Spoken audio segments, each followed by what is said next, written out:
Hello, hello, my friends. Good morning. I hope you're doing well. Sunday, August the 16th, 2026. So, a couple of things we're working on here at the Free Domain Deep Galactic Space Headquarter Lungtree, which is we are working on something I can't help but notice. Perhaps you've noticed it too. Now, I've been around computers, well, it's not quite immediately post Abacus, but it's not far from that. The first computer I ever worked on had 2K of RAM, and it was called a PET, a PET computer, 2K of RAM. And then I moved to the glorious 8K of RAM with the 4K of RAM with the Atari 400, then 8K of RAM with the Atari 800, which I then expanded to 40K of RAM by buying 32K of RAM from a very sketchy character in a parking lot. In hindsight, I'm sure it was the kind of, quote, memory that fell off the back of a truck as the truck was speeding away from cops who were possibly and probably opening fire. But anyway, I've been around computers for a long time. And it absolutely drives me mental how computers are in so many ways absolutely worse now than they were before. It drives me mad. I mean, just a tiny example. Last night I wanted to do a Let's Play. And so 50 minutes beforehand, I went up. So I had a computer downstairs, and I plugged a headset in, and it caused the computer to reboot. And after that, the streaming program that I use wouldn't load. It wouldn't uninstall, and I couldn't reinstall it, which was like, what am I supposed to do? Format my whole computer? Like, I'm not going to do that. That's a couple of days' work. So then I moved to another computer, and one streaming program didn't work. The other streaming program did work, but only if the game was windowed. And then it worked when it wasn't windowed in any way. So I was doing a Let's Play the other night, and then the game I'm playing, Quake 4, crashed. And I'm like, okay, well, it was an hour and a half into the Let's Play. I was going to stop anyway, so we just stopped it there. So then I went up to do one last night, and I booted up my streaming program, and for some reason, I guess maybe because the program crashed or some other absolutely unknown reason, it simply didn't have any memory of the layout, like the little webcam and the game that I was playing didn't have any memory of that. So I'm like, okay, well, I guess I can just redo that. And so I redid that, took a couple of, so the auto detect game didn't work. And so I'm like, okay, well, use the Quake 4 handle, like the window handle, use that, right? And then so it looked like it was working, but then it turned out it was only broadcasting sound and not video. And I tried adding it again. It still didn't work. And it's just like, how is it possible? How is it possible to be 50 years into the computer revolution and shit just plain doesn't work? Doesn't work. It's just constant wrestling. Every time I need to print something, I have to. If I print from if I print from a tablet or a phone, it's usually fine. But in Windows, if I have to print something, I have to delete and reinstall the printer driver. How is that possible? When I had my old Atari 800, it was really cool. I plugged in a dot matrix printer. I don't know if you know these things, but it used to use little mechanics on a ribbon. And, when the ribbon would run out, you'd have to have everything in bold just so you could read it. I had a dot matrix printer. It was the coolest thing. This is almost 50 years ago, by the way. I had a dot matrix printer. It was the coolest thing. You plugged in the dot matrix printer, you printed, and it worked. This was on a computer with 8K of RAM. I have a computer with 32 gigs of RAM. Gigs! And shite doesn't work. It doesn't work. It doesn't work. I get computers are doing more. I get that. Doing more than they were back then. But it doesn't work. And the fact that computers can do more, well, they should be able to actually, I don't know, do more, right? Shouldn't that be what they're able to do? Now, tablets are a little bit better, but tablets are kind of limited. For instance, tablets, unless they're Windows tablets, they can't record in stereo, which I kind of need for like my channel, and then the other channel, which I kind of need for my show, because it's better to have two channels in case there's noise on the other person's channel. It's easy to take out. I'll give you another little example.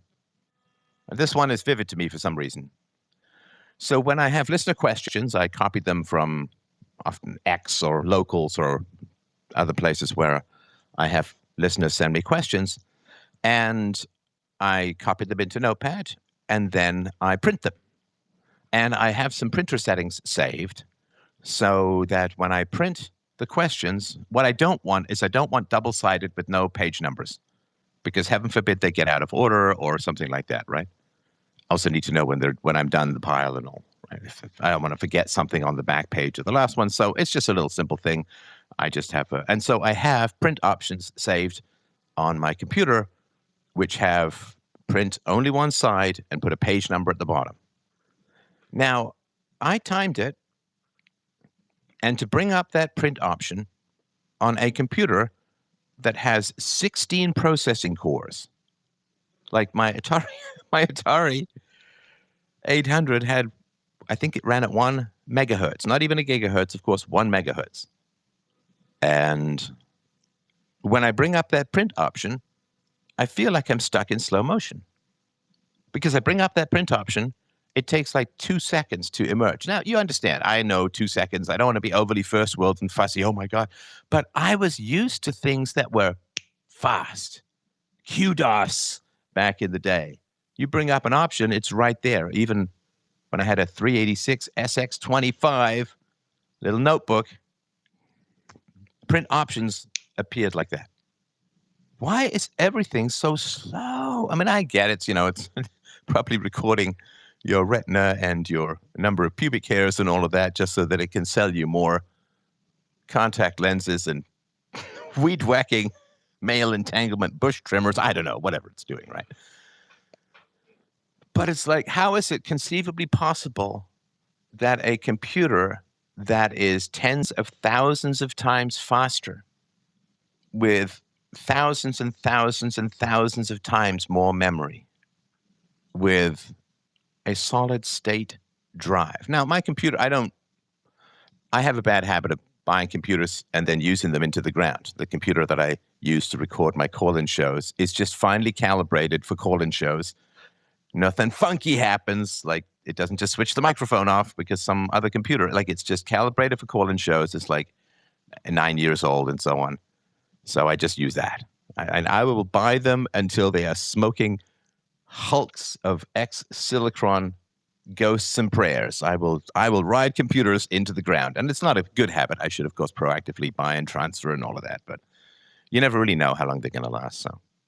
So yeah, my computer is I'm sort of the main computer that I use for the shows. It's like 6 years old or whatever. But, I bought a very good computer and all of that. And so it's just wild to me. Everything should be instantaneous. I remember this many years ago when Windows Vista came out. I bought my first computer that had multiple cores.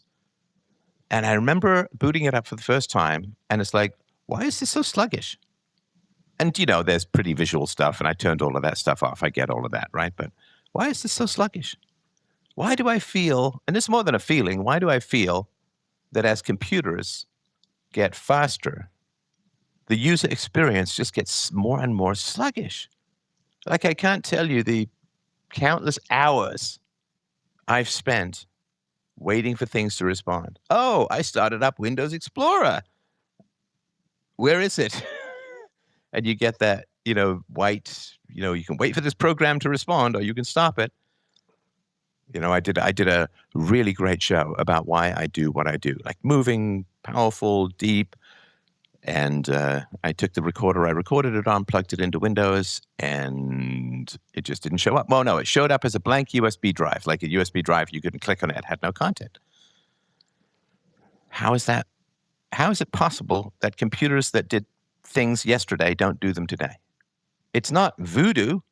It's not like you're dating some cocaine-laced borderline Martha from Who's Afraid of Virginia Woolf roller coaster for personality.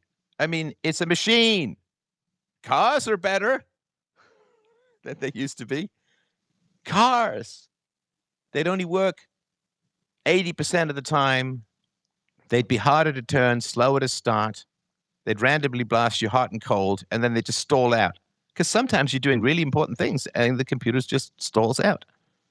And it's not just Windows. It's easy to bag on Windows. I get that, because Windows has to have backward capability to the Stone Age. I get all of that. But it's not just Windows. It's like I had a really important conversation with an AI the other day, and the AI, this was on iOS. It said, "Oh, you can save this conversation." I'm like, "Yeah, okay, I'd like to save it here." Blank screen, no back button, no nothing, just blank screen. Try to plug in a headset. Half the time it works on Android, but not on iOS or vice versa. And there's times when one type of headset will work, but the other one won't. And it won't tell you why, and there's no message or anything like that.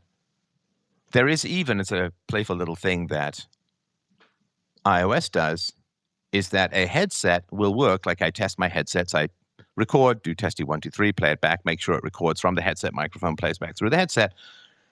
And I don't know if this is a iOS thing or if it's a programming on X thing, but iOS will say, "Oh yeah, the headset's working fine. Tap mic, tap, tap. Yep, shows up on the web form, plays back in the headset."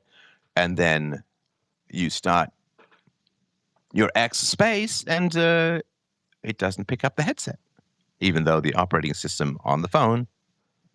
And don't even get me started on why the X programmers require you to use a phone to run a space. Why?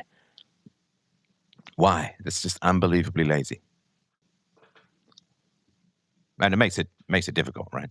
Because phones can't record dual channel, which you kind of need for shows, and they won't let you put it on anything but a phone. Anyway, so the general thesis, I don't want to bore you all with tech woes, but it's just, this is not the Star Trek future that I was envisioning. I mean, why is everything getting more sluggish? And basically, I think that because the computers have gotten faster, the programmers have gotten lazier and less competent.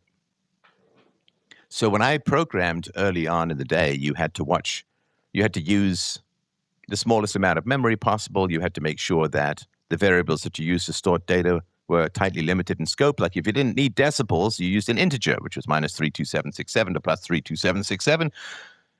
And if you just needed a yes, no, you just use the byte. If you needed decimals, you could use a single, maybe not a long, because that's too much memory. Like you really had to watch your memory. Now, just, I don't know. And that was also very handy, right?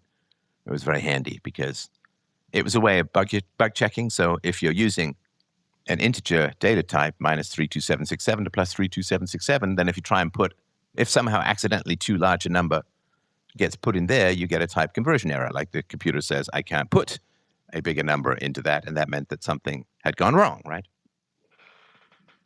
So James and I, mostly James, putting our heads together to figure out, why is everything just getting inshitified? Why? Things should be blisteringly fast. Why is it that as computers get faster, the user experience gets slower? Why is everything so sluggish? Why does stuff just kind of not work? Why do you have to cross your fingers? I was watching Who's Afraid of Virginia Woolf with my wife last night, and I booked the Let's Play, so I'm like, oh, sorry, we've got to pause, I've got to head up. I'm like, 15 minutes. The computer was already running. 15 minutes should be easily enough, right? And then, 40 minutes later, things still weren't working. I changed nothing. Same computer, same headset, same setup, same webcam. I had changed nothing, and nothing worked. And it didn't tell me why. Or it kind of worked, which is the worst thing, right? If something doesn't work, you just kind of give up. If it kind of works, that's the problem, right? Like, if you turn your car and nothing happens, like you try and turn the key in your car, push the switch, nothing happens, you're like, oh, well, this is kind of dead or whatever, right? But if it just kind of, but then you'll tinker, you'll fix, you'll do this, they check the spark plugs and stuff. It's when things kind of work. Well, it's picking up the game, it's broadcasting the audio. It's just not updating the video. Well, that's kind of important, right? So it's just things. Why do things just kind of half work? Why do you not get any information? You say, well, things are getting so complex. It's like, bro, they sent people to the moon and back on 8 or 16K. You had to swap the memory chips out as the journey progressed. It's sad. And the other thing, which I'm sort of curious about, and I'm happy to take your calls or questions, of course. The other thing which we're going to look into is sudden infant death syndrome. Sudden infant death syndrome. SIDS, of course, it's called. Is it a real thing or is it something else? This is when a child, a baby, your first year of life usually, dies and there's no answer, no explanation. Oh, it's a big heart failure, heart problem or something like that. And is it a cover, right? Is it a cover for parents maybe smothering the babies? Kind of curious. So thanks for your patience. I appreciate that. I would like for things to actually improve, but I assume it has something to do with we have something other than a meritocracy in the West. The West was founded on like raw, pure, absolute meritocracy. You just had to be the best to gain control of the resources. And the free market accelerated that process enormously. Because in the free market, the person who's best able to get high value out of particular resources ends up with most of those resources, right? If you're going to use a computer for gaming, and I'm going to use a computer to build an internet empire, then I can bid more for the computer. Because for yours, it's a consumption device, which is fine, but for mine, it's a productivity device. If you're going to buy some land to hike on, and I'm going to buy that land to grow food, and I have a real green thumb, I can bid more for the land. So the land the capital, the resources tend to accrue to the people who can best maximize their value. And that's a raw meritocracy. And there's lots of people who are uncomfortable with the raw meritocracy. You know, like the best singer in the band gets the microphone, right? The best songwriter in the band should get most of the songs on the record, right? I mean, it's hard to forgive Andy Summers for that audio catastrophe called Mother on an otherwise fairly beautiful album called Synchronicity by The Police. I suppose that was a legal requirement. I mean, even Miss Grudenko by Stuart Copeland is okay. But Sting songs are, divine. They're just absolutely fantastic. And everyone who bought that album, this is back in the days, you'd buy this album, Synchronicity, and you would have to either skip the song Mother, which is an absolute ice pick to the ear audio hellscape from Andy Summers about his mother, or a mother, I suppose. But you would have to buy that album, you'd have to put the tape in, and you'd have to record the album and skip that song so that you just play the tape and people just censored and edited and deplatformed Andy Summers' audio assault. And so meritocracy is key. Now, sometimes the band was wrong. Like Behind My Camel, I think, is an audio, like no vocals, no singing song that actually was, I think it's pretty good. It's pretty good. And the Sting hated it. He actually took the tape and buried it, but they dug it up and got it on the album somehow and ended up winning some award. It's actually not a bad little audio ditty. But people listen to The Police because Sting writes a song and Sting sings. So that's the thing. That's the thing, man. That's the thing, man. So I assume everything's getting enshitified because we are replacing raw meritocracy with mostly liberal females' innate thirst to equalize things, which is fine between siblings. You know, you got little babies, they need food, and the older kids can't just take the food and run off into the woods. You got to pull them back, make sure they give the food so that the younger. So the instinct for women as a whole to equalize everything, even by force if necessary, and their absolute discomfort at seeing inequality. Women have great discomfort at seeing inequality. And also because women tend to cluster around the center of IQ and men are more at the extremes, women usually don't know a truly remarkable and amazing woman.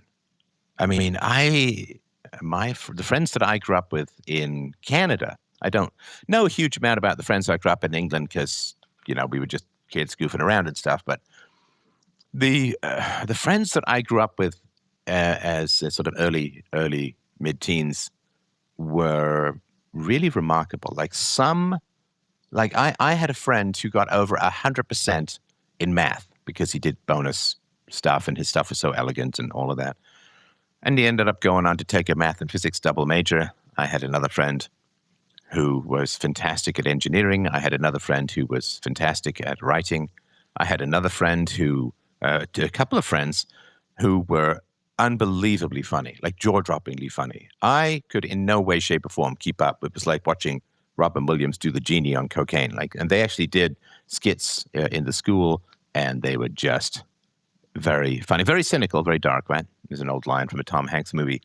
I'm a comedian because I think nothing is funny, blah, blah, blah. But very cynical, very nihilistic, and a lot of their lives didn't play out very well, but wickedly funny. And so I was constantly surrounded by people whose skill and ability vastly outstripped my own, and they didn't even seem to have to work at it. It wasn't like my friend who was absolutely brilliant at math.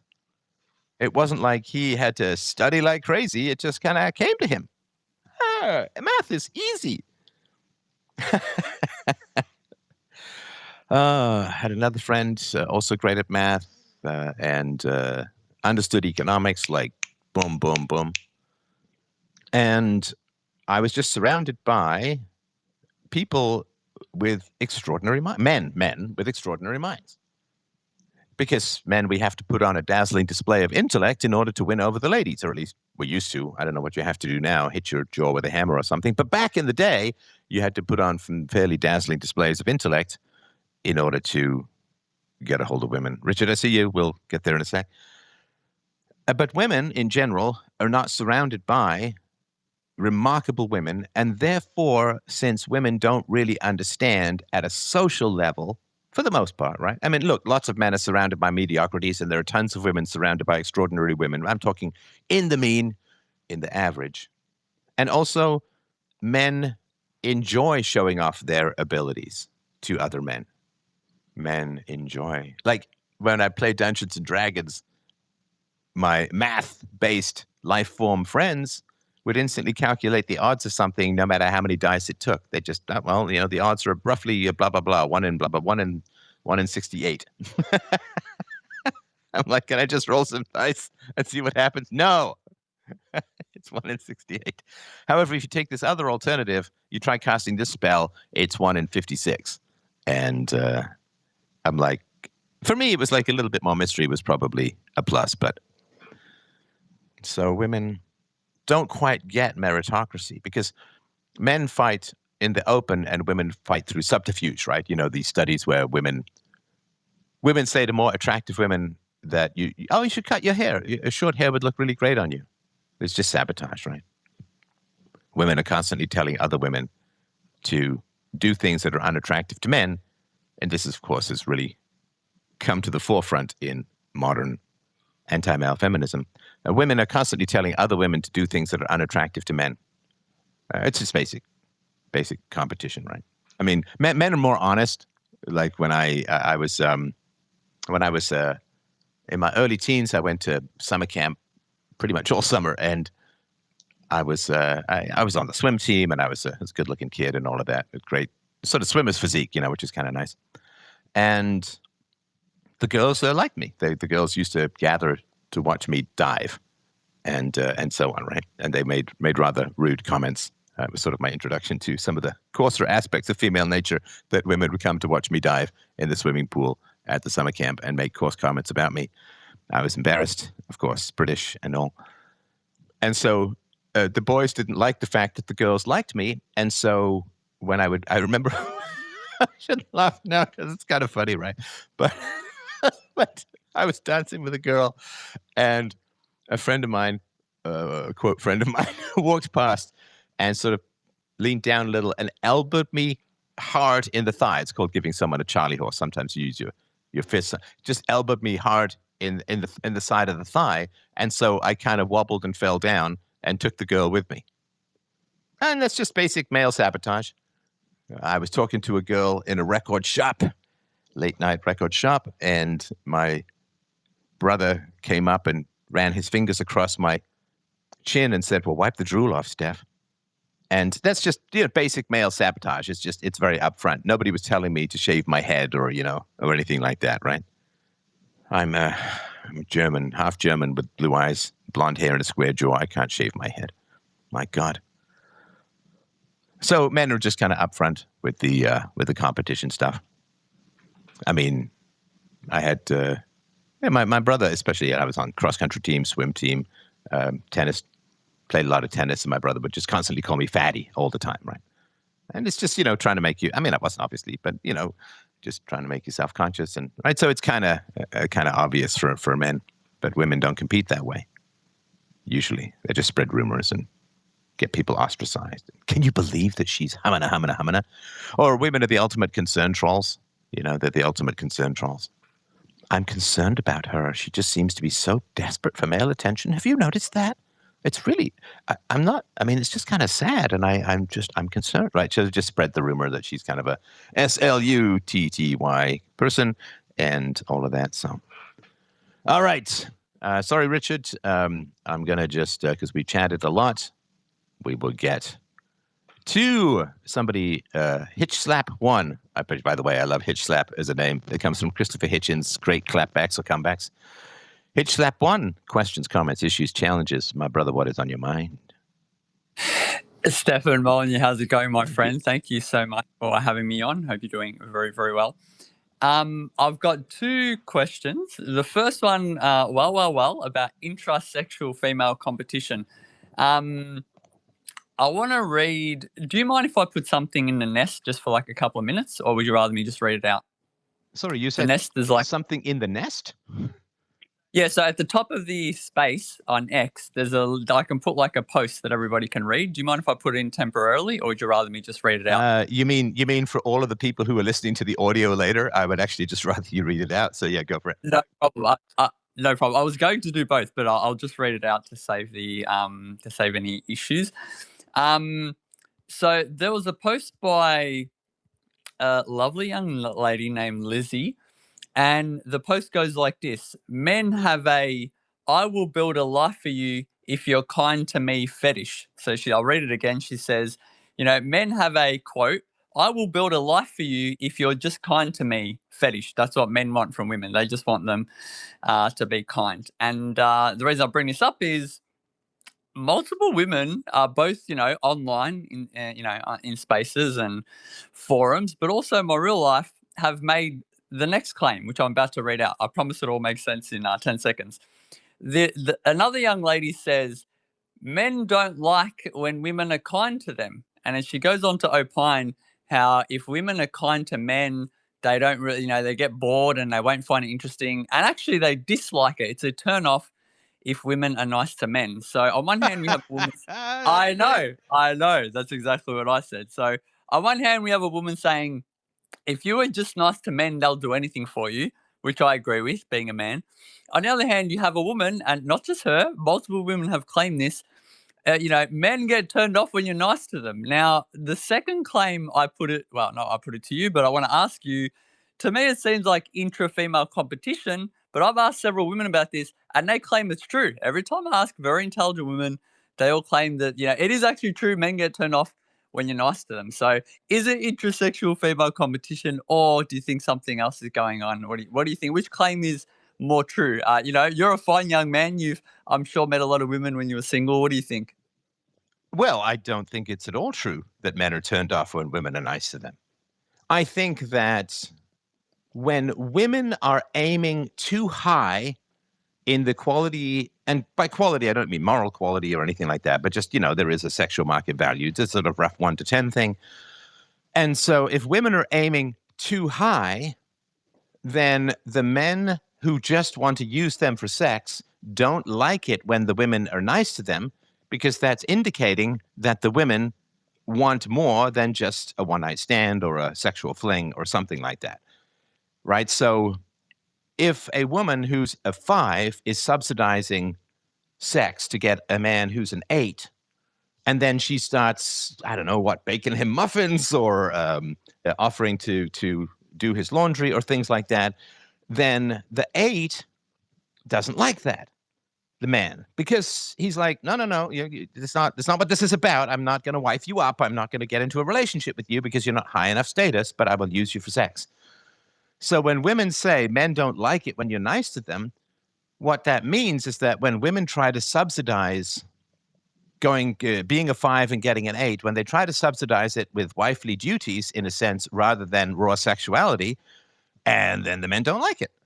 The men don't like it. It's sort of like if a man, like has sex with a woman just for sex, he doesn't really find her that attractive, but being a man, whatever, he just does that.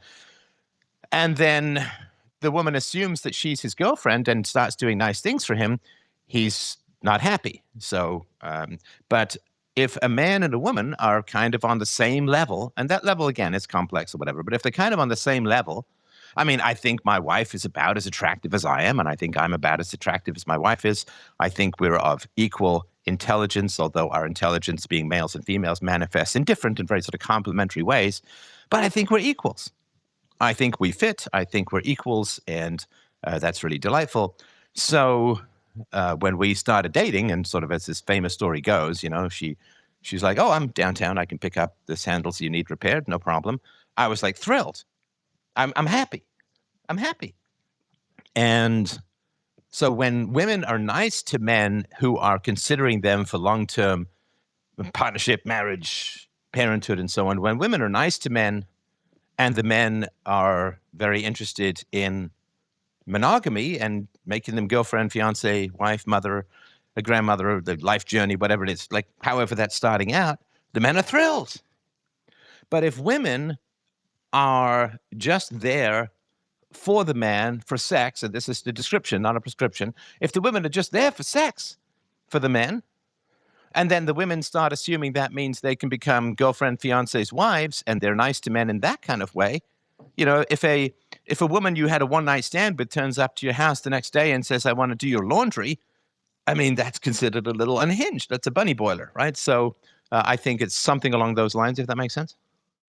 100%. How much of it do you think is intersexual female competition, or not much? Your explanation makes perfect sense, and I haven't heard it before, so I was very, it makes a lot of sense. I'm glad I came on and asked. But do you think intersexual female competition, women giving each other bad advice that men don't like it when you're nice to them, do you think that's somewhat intersexual female competition, or not? Not really, not at all, not much. And I'm sorry to give you a slightly lengthy answer. I will keep it as short as humanly possible, because female intersexual competition is fine.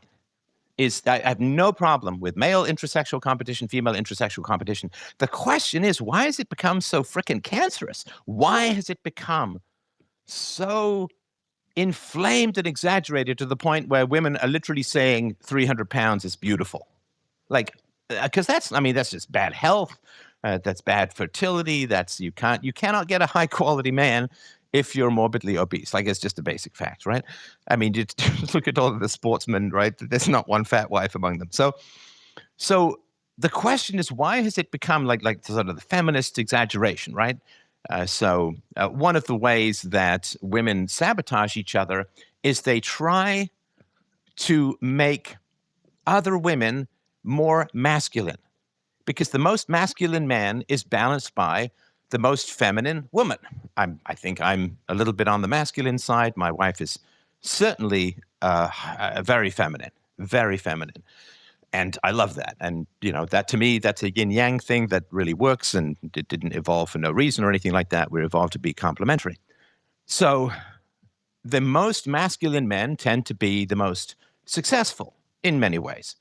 And so women will tell other women to adopt masculine traits, and that way those women clear the feminine men off the table so that the more masculine men are left. And so women will always tell other women, not always, women will often tell other women to be more masculine, and that way the most masculine, therefore the most successful men, won't be attracted to them, and that way there's less competition. Does that sort of make sense so far?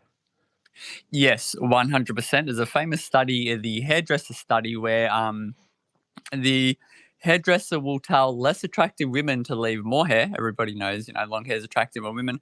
And then the hairdresser, if they have a attractive client, they will say cut off more hair. If they have an unattractive client, they will say cut off less hair. This is a famous study where they did some research into this. So yes, 100% makes perfect sense. Well, and all of the Jennifer Garner, Alias, Boss Babe, butt kicking, like there's this clip that's circulating on X about these two female soldiers screaming at each other over things that don't really make a lot of sense to me. So they will just say, you got to be independent, you got to be your own strong, independent, blah, blah, blah, blah, and you got to get your own career. And it's like, so you're just turning a woman into a masculine woman. And that means that the most masculine men won't date them. This is sort of a deep instinctive thing that the more masculine you are as a man, the more feminine a woman is going to be the most compatible for you because, the male and female balance each other out and blah, blah, blah. So high testosterone matches with high estrogen. And so to me, women saying, be a tomboy, be more manly, be this, be that, it's just sabotage. So the question is, why hasn't it balanced out? I think there's some of it that's happening. You can see this with sort of the trad wife stuff that's going on. And so why hasn't it balanced out? So female intrasexual competition should be balanced out by something. Male intrasexual competition is balanced out by what? What puts the limit on male intrasexual competition and sabotage? Aggression and status, basically, as far as I'm aware. Yes, so aggression is a little bit abstract. So let's pretend you and I are in competition for some high value, high status female, and I sabotage you in terrible ways. What would your response be in general? Use violence and aggression. There you go. Right. Yeah, 100%. You're gonna beat the living ambiguous accent out of me, right? So male intersexual competition is balanced by either ostracism or violence. And those things are easy to enact and so on, right? So if I were to do something terrible and I were to say to you, I were to spread the rumor or tell the girl that you have some horrible crotch rot VD or disease or something like that, right? And it's not true. And if you found that out, your impulse, I think, would be to beat the ever-loving intergalactic boogers out of me, right? 100%. Men compete publicly and use violence and aggression. Women compete privately and use reputation destruction, gossip, things of this nature, 100%. Right. So male intersexual competition is limited by violence and ostracism as well. Like if you're just too much of a douchebag, like the friend I had many years ago who constantly told foolish stories about times I did foolish things in front of girls and so on. That was just intersexual competition. I mean, we weren't even competing for the same women, but nonetheless, I just found that kind of boring and unpleasant, and I ended up not being that person's friend anymore. So no biggie. Now, the question is, why has female intersexual competition metastasized? What limits on female intersexual competition have been removed over the last 50 years? Great question. I'm just going to take a stab in the dark. Typically men were mediating. You see this in chimpanzees. When there's female aggression, the men will mediate and kind of settle it down. But with the introduction of feminism, etc., the state has a monopoly on violence, etc. I think it's been the reduction of males mediating female aggression. That would be my guess. Yeah, I think that's certainly some of it. So female intrasexual competition is supposed to last for how long in the individual's lifespan? Until reproduction or pairing off, I guess. Yeah. So what used to happen in the past was a woman would become of childbearing age, or let's just say an adult and so on, and there would be a fierce scrabble for the highest quality males. And then that's when the intersexual competition would happen. Overall, the intersexual competition between women cools down after you get engaged, right? 100%. Yes, this is making perfect sense. Now, people are getting married later and later. And that means that the female intersexual competition, which is supposed to be a brief flurry, like nature pours absolutely everything into that 6 to 18 month window where the women and the men are scrabbling for each other to figure out what's the highest quality mate that you can get and keep without aiming too high, which means you fall down too low. Like, again, a 5 aims for an 8, she doesn't get it. Then she aims for a 7, then she aims for a 6. But by then, only the 4s are left. She doesn't get them. She ends up low. So there's a huge complex calculation. Like, when I was a kid in my first school dance when I was in grade 6 in Canada, I just sort of arrived. And you have to walk this no man's land distance across the darkened gym as they play Stairway to Heaven. And you got to find some girl who'll dance with you. And it's not a girl who's so attractive that she'd never dance with me, but not so unattractive that my friends will make fun of me for asking her, right? And so it's just this very rapid, very deep calculation of what's the best that I can get. And so it's all supposed to be concentrated, like the thirst for male attention, massive adornment, all of that stuff. It's supposed to be 6 to 18 months in your late teens where you just figure out the best you can get. And then the female intersexual, male intersexual competition is supposed to be a really short, massive flurry of activity in your late teens, maybe your early 20s or whatever. And then it's supposed to just settle down. You're supposed to get on with your life with whoever you've chosen. Does that sort of make sense? 100%. And I guess it's been, maybe tell me what you think. I guess it's been aggravated by the fact that women are hypergamous. They want to, date across and up. And as women have, entered the workforce, high-powered lawyers earning a lot of money, you get more and more women competing for a smaller and smaller section of men, again, because they only want to date across and up hypergamous. So the competition, I guess, has become even more fierce because the pool of men to choose from high-earning women has become smaller and smaller with the high-status males. Yeah, so just for those of you who don't know, women generally want to date up. And as a woman becomes more wealthy, more accomplished, and so on, a female lawyer wants to date at least a female lawyer. At least a male lawyer. So she wants to date at the very least horizontally, but definitely she would rather date a law partner or a judge or someone even higher up in the profession. That's sort of her instinct is to date up. And so as women become more accomplished, there's fewer and fewer men to choose from. And we all know what happens when men have their pick of the litter. What happens when men can date just about anyone and bed just about anyone? They don't commit to anyone, right? So this is why, so women who are complaining about men, men just won't commit, men ghost you, men this, all she's doing is saying that she's aiming too high. That's all she's doing, right? It'd be like me, if I was pursuing supermodels.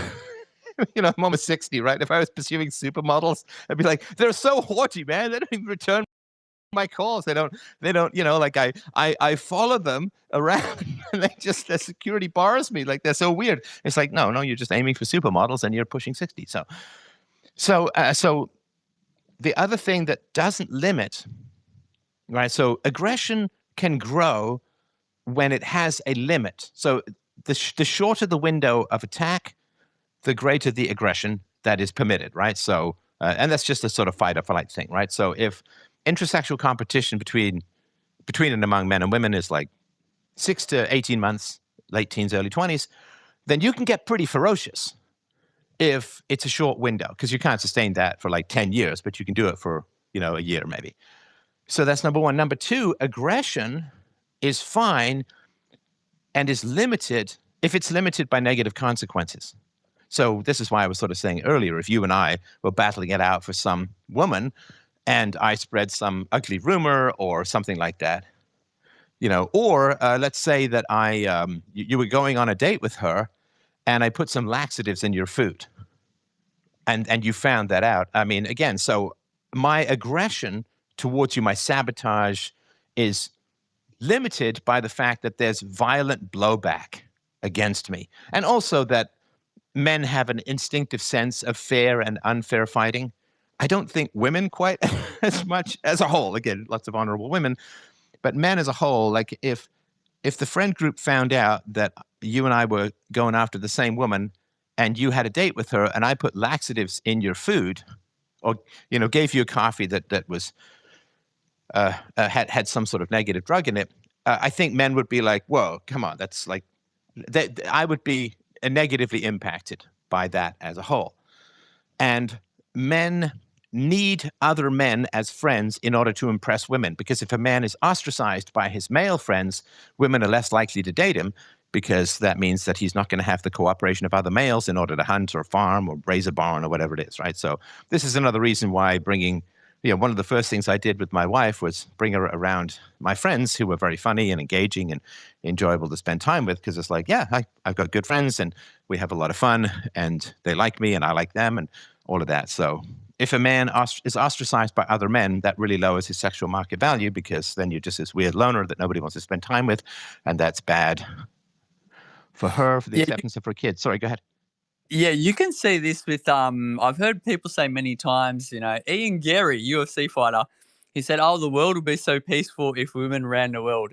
Very interesting claim. Right. There's 2 lines of evidence at least, and I'd love to get your thoughts on this. Wait. Sorry, just before you get that, let me just last thing, and I'll keep this very brief. I appreciate your patience. No, take your time. I'm really enjoying this, Stefan. So, what is it that limits female intersexual competition, and why have those limits lifted? One of the most fundamental things that limits female intersexual competition is if you're too horrible, then you're not going to get married, right? So if you're too horrible to other women, I think female intersexual competition has its fair sense and its unfair sense. So I remember a friend of mine, 2 women I was friends with once, we went downtown, and there was this woman, Sophia Loren-style woman walking down the street, really short shorts and, like a halter top with no bra. And they both instinctively, it just erupted from them, "Bitch!" They said, like it was like dragged from the depths of their estrogen innards. And it was really quite something, because that's unfair. It's unfair to butt up, tits up, just no bra. Like it's kind of it's unfair, because how are you supposed to compete with that, right? So there's fairness and there's unfairness. Now, if a woman is too harsh and too ugly in her intersexual competition, then she risks getting no man at all. And if, again, throughout history, we're talking about evolution, right? A woman without a man was kind of doomed, right? And this is, the spinster aunts kind of thing. That's the end of their genetic line. There's in the Tennessee Williams play, The Glass Menagerie, Laura is a girl who is, she had pleurisy and she's very shy, and the mother is terrified for her future. She's terrified for her future because she's not going to get a man. She's not going to settle down. Because women, especially in a state of nature, which characterized most of our evolution, a woman without a man is doomed. Like, at every conceivable level, a woman without a man is doomed. So what used to limit female intersexual competition was that if you were too harsh, you wouldn't get a man, and then you'd be doomed. So you can't be too harsh. In the same way, you and I, we might have competition for a woman, right? I might rent a Lamborghini, you might do some sit-ups, like whatever we're doing to put ourselves on display.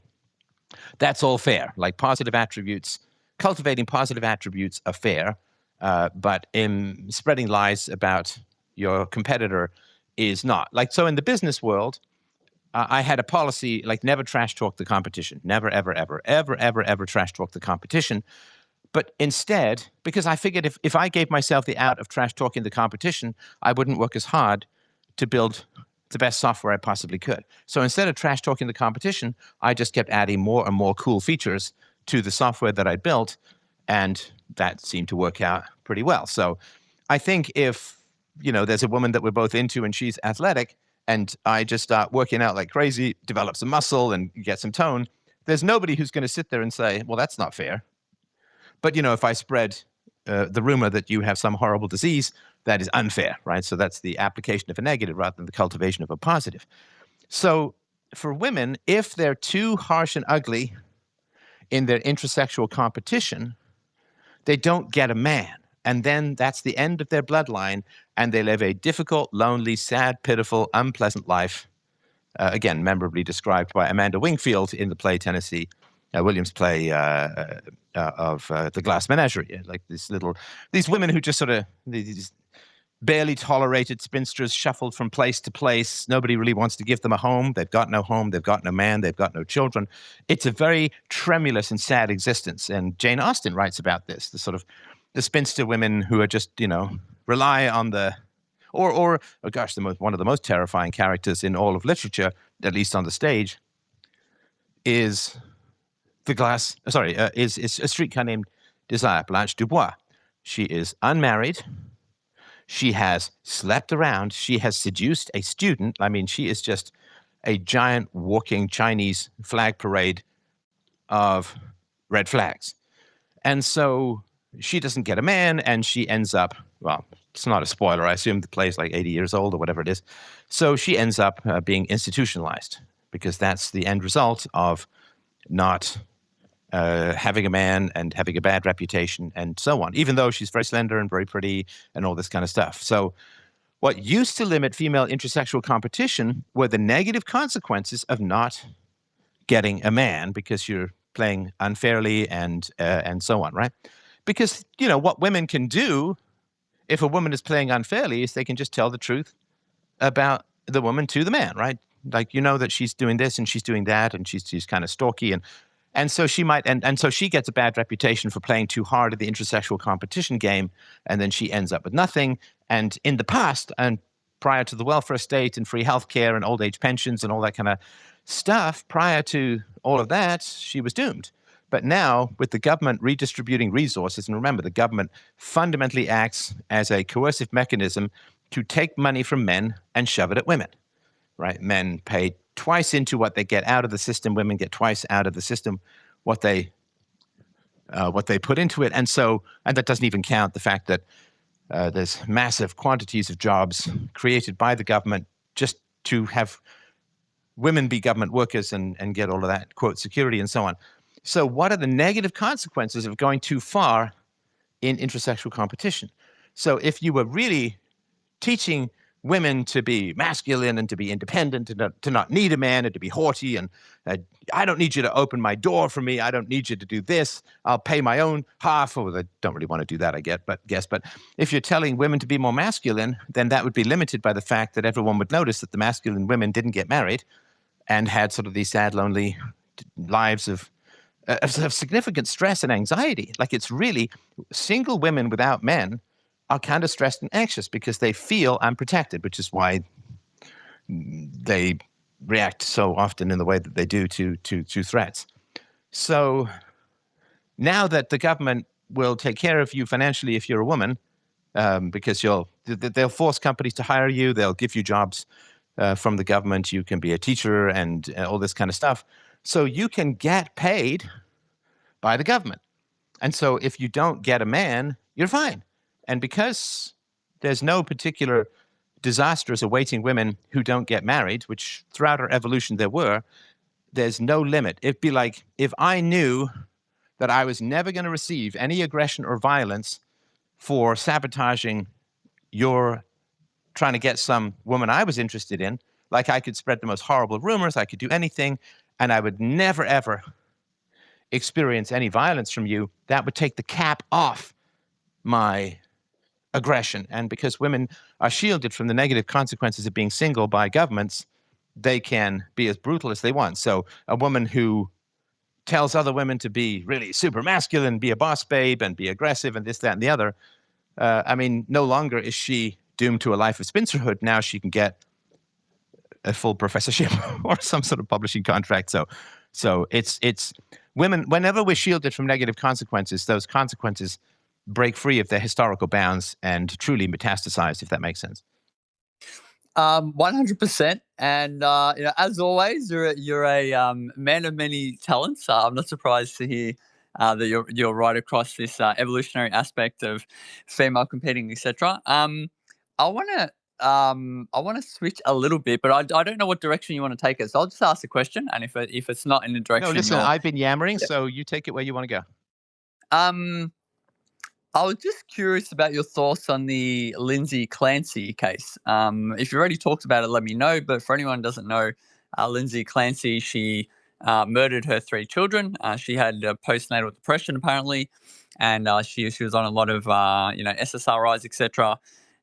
There's basically been 3 camps. One camp's been it's the husband's fault. He neglected her, and maybe he even participated. Hashtag she wasn't her fault. Delhi camp is like, okay, she did it, but we need to have some understanding because she had postnatal depression, etc., etc. And the third camp is kind of like, well, she murdered her kids. She did it. Bad. Not bad luck for her, but I don't feel sorry for her, and she deserves the death penalty. So I don't know how much you're across the Lindsay Clancy case, but I'd just be curious to know your thoughts in general about those 3 camps, but just overall, anything you want to say about it, I'd be interested to know. I have talked about it before. I don't mind at all. I think it's a fascinating topic and more stuff has come out. Where do you fall? Sorry, I had to unmute. I have not been following the details closely, but from what I have been able to gather, I think that even if she was, suffering from postnatal depression, etc., etc., it'd be like, I think of it as someone has schizophrenia. If someone has schizophrenia and they murdered 3 people or murdered 3 children, their own children or other children, whatever, that person can't be out on the streets. Even if somehow they got cured of the schizophrenia, the 3 people are still dead, and they need to face justice. So, my opinion is either a lengthy jail sentence, or there's been talk that she might be applying to get guilty by insanity, which means she can go to a mental asylum, and then if she's quote unquote cured, she could get out in, I don't know exactly how much time, but it would be much shorter than she would have faced in jail. So my opinion, again, I haven't looked into the details deeply, but so 3 children are dead, and even if there were these issues, there's always, and I know it's easy to say, first of all, I'm a man, I'm not a woman, so I've never experienced childbirth and postnatal depression, etc., etc. But in a first world country where you can call child protection and you can just say, listen, I can't look after my kids, please take them, and they will take them. Nothing will happen to you. They're not going to get charged with crime. And on top of that, I don't understand. Maybe it's just me. I'm naive, but I don't understand why. If you're having a psychotic break where everyone you look around you, they have horns coming out of their head, and you think they're trying to hurt you, and then you murder them. That's kind of understandable. But I don't. This isn't the first time this has happened. I don't understand the urge, penchant, or predilection. Why would someone murder their children rather than just give them to CPS, or give them to the husband, or give them to a family member, or even to a friend? I don't fully understand why you would murder your child, unless again you were, you saw your children were they had horns growing out of their heads, and you were under complete, you thought they were trying to hurt you, so you're just defending yourself. So that's kind of my impression. It definitely should face lengthy jail sentence. And if she did get the death penalty, I wouldn't think that was extreme. That's kind of my position. That's very interesting. So let's take the schizophrenic route, and I'll ask you this rather than so don't mute. So let's say that she had a mental condition akin to schizophrenia. Now, we can say either this is extreme postpartum depression, and I have other theories about that, or we can say, as you know, she was just getting cannon facefuls of psychotropic, quote, medications. They were switching up her meds and piling them on top of each other, and these meds are, some of these meds come with black box labels about homicidal thoughts or murderous thoughts, extreme rage, suicidal ideation, and so on, right? So let's say that we take either some extreme brain degenerative thing coming out of postpartum depression, or a combination of postpartum depression and all of these crazy psych meds that she was on. Let's say that her mind was functioning extremely poorly. Well, of course, one of the things is that if somebody hides the crime, they're not crazy. And she does seem to have, again, this will come out in court, but she does seem to have sent her husband away to go pick up some stuff, and then she did the crime while he was away. So that meant that she knew that he would interfere. She knew that what she was doing was not approved of. And so it does seem to be the case that she did commit the crime while he was away. But of course, she was going to get caught, and then she jumped out of a second-story window, and now she's a paraplegic and so on. So there is certainly a case to be made that she was, for want of a better phrase, nuts, crazy, schizophrenic equivalent or something like that. So let's take the possibility that her brain was just extremely disordered. Obviously, she wasn't making good decisions. So if you have a wife whose mind is falling apart, like it's just blazing up and disintegrating like a meteor hitting the atmosphere at Mach 500.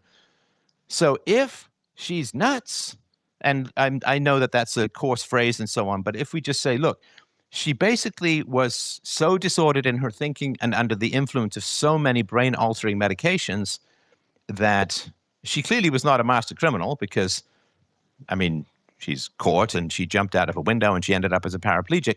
This is not exactly Ocean's 11. So she's not a master criminal. So let's say she's nuts. So if we take the schizophrenia, brain disorder, physical degeneration, whatever we want to call it, or she was under the influence of all of these meds which have these warnings. So if we say that's true, then who's liable? If it's true that the drugs made her detached from reality, who's liable? Is that the question? Well, let's just say, whether it's the drugs or not, let's just say that she was crazed for whatever reason, hormones, drugs, some combination, and let's say that she has diminished responsibility as a result of that. And, I think we can understand that as a theoretical case. We don't know what's going to happen, what plays out in the court. But let's say that the schizophrenia argument that she was developing something like schizophrenia, she couldn't make any good decisions. So then who's liable? I would, again, it's not really my area of expertise, but I will just say, to me, it seems still that she's liable. There's some other, variance explained. You can maybe put some, I don't know all the details of the case, you can put some liability on the partner, some liability on the doctors, some liability on various people around her. But ultimately, I would imagine, the most liability or responsibility is still with her regardless. Well, okay, let's say that she was someone who was developing schizophrenia, which, is obviously one of the worst things I think that can happen to people. And she's not responsible to some degree then because she has a brain. Oh, let's say she had a brain tumor. Again, we can put the physical things into her brain that have her make bad decisions, right? Or let's say that somebody was, for some reason, was drugging her coffee with like LSD or whatever. So there's some way in which she has diminished responsibility. I think we can come up with some scenario where that could be the case. Can we agree that there's some scenarios where people have diminished capacity? Yes, the somebody drugged her coffee is a good one, or whatever. If that was the case, then I would, attribute it to the person, partly still to her, but partly to the person who had drugged her. So I would say, hang on. So let's say that somebody drugged her coffee, and she's still responsible. Let's say somebody put LSD in her coffee, and she did terrible things without knowing that she was dosed. And I'm not sure that I would be able to find her particularly liable if somebody drugged her. Again, the person who drugged her has the most liability. I'm not sure if you mean legally or morally or just in general, but no, let's just talk morally because we're not lawyers, right? So let's just talk morally. If somebody drugged her, and I mean the horror of strangling the children to death with exercise bands is like almost beyond comprehension. Like it's just so horrifying. And of course, somebody feels like somebody should be responsible. Somebody should take the blame. But let's just do the pure physical problems in the brain, a brain tumor or undiagnosed or somebody drugged her coffee. I would have a tough time blaming her if someone drugged her. And of course, it's tougher to blame her if she has like a brain tumor that's eaten away her executive function. Yeah, there was a famous case with the guy who got up in a bell tower, wasn't it? And he shot a bunch of people, and he'd been begging doctors that there was something wrong with him. And I think in the letter he said, after it ends for me, please do an autopsy. And he had a brain tumor, which was exactly as you described. I still, again, I will say I have not given this kind of deep thought, but I still would say some responsibility is with the person, unless there can, if it was LSD, I don't know that much about LSD, so I'm saying it's not my area. But if it's a case that LSD completely removes all agency from someone and they have absolutely no choice. So kind of like a brain parasite, right? There's the ant. There's a fungus when it gets in the ants.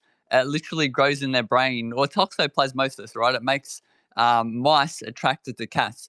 If there was something like that, then I would absolutely agree 100%. But to my knowledge, unless we have one of those kind of drugs, I don't think SSRIs do this. I don't even think LSD would do this to drive someone in a specific way to do a specific function. That would be my kind of response. Right. Okay. No, I don't know for sure either. I've never taken any drugs myself. So we can think of situations where there's a physical problem with the brain, which would diminish her responsibility, but then it would add responsibility to her husband and her doctors. So if, let's say, something crazy, like, I don't know, this situation, let's just create a scenario where the woman is ranting and raving that the children are devils and need to be removed for the good of humanity or something like that, then we can say, look, she's obviously way out of rationality and way out of reasonable cause and effect. And so then, to me, if the husband says, sure, I'll run an errand and leave you alone with the children, then to some degree, again, we're just talking morally because I don't know what happens legally, but morally, I would say, so you've got a deeply disturbed, dangerous, and deranged woman, and you're leaving her in charge of your children. As you've described it, I agree with everything you said. I would only say, again, I don't know all the details. One, I would want to know exactly what happened before I, make a decision or give. Well, we'll never know that, right? Yeah. We'll never know. But let's consider a scenario as it was described to me yesterday. I actually ran a space on this yesterday, and a few people who actually had been watching the one woman in particular. Shout out Skindy. She'd been watching the trial, all of it apparently. She sat down and watched the whole thing. And that I could gather, after the first child, she was kind of signaling, hey, I've got a suicidal ideation. I don't really want this kid. I might harm it.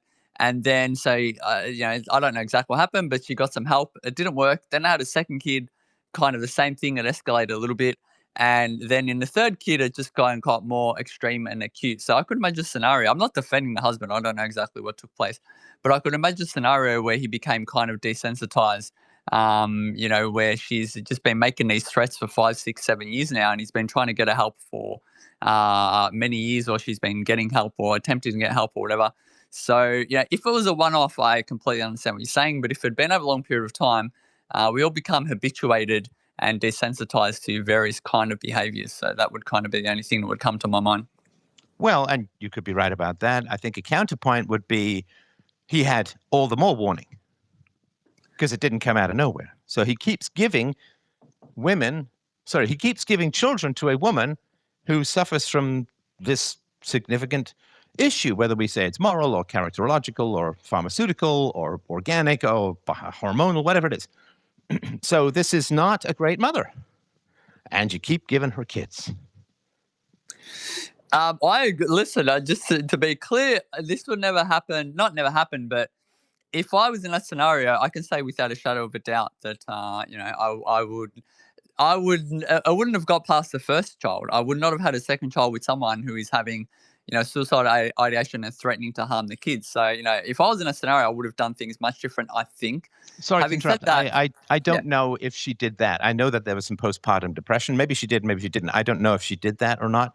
So we're kind of weaving in and out of theoreticals and some bare facts from the case as a whole. But of course, he is responsible for giving her children. He is responsible for leaving his children in her care alone. Now, that's a moral fact that is undeniable, especially because he was not going through this absolutely florid mental health catastrophe. This is more than a crisis. I mean, when she's just careening from, try these pills to counteract these pills, and try more pills. You can't get to sleep, use these pills to get to sleep. You can't wake up in the morning, use these pills. I mean, she's on a full-on, late Amy Winehouse, Elvis diet of God knows what, right? All of which is highly risky and highly problematic. So if we say, well, she's careening all over the place off the bouncing pinball bumpers of pharmaceuticals, he's not. He's not. And so if he's more sane, to me, morally, again, I'm not talking legally, but to me, morally, he accrues more responsibility as she falls apart because he's not in that crisis. Depending on the details, I tend to agree with what he's saying directionally. Directionally, it makes perfect sense. I would be curious to know, again, exactly what the details were, because I could imagine, I'm not defending him, like I said, I don't know the details, but I could imagine a scenario where, and you would probably know this better than anyone, you know a lot about psychology and behavior.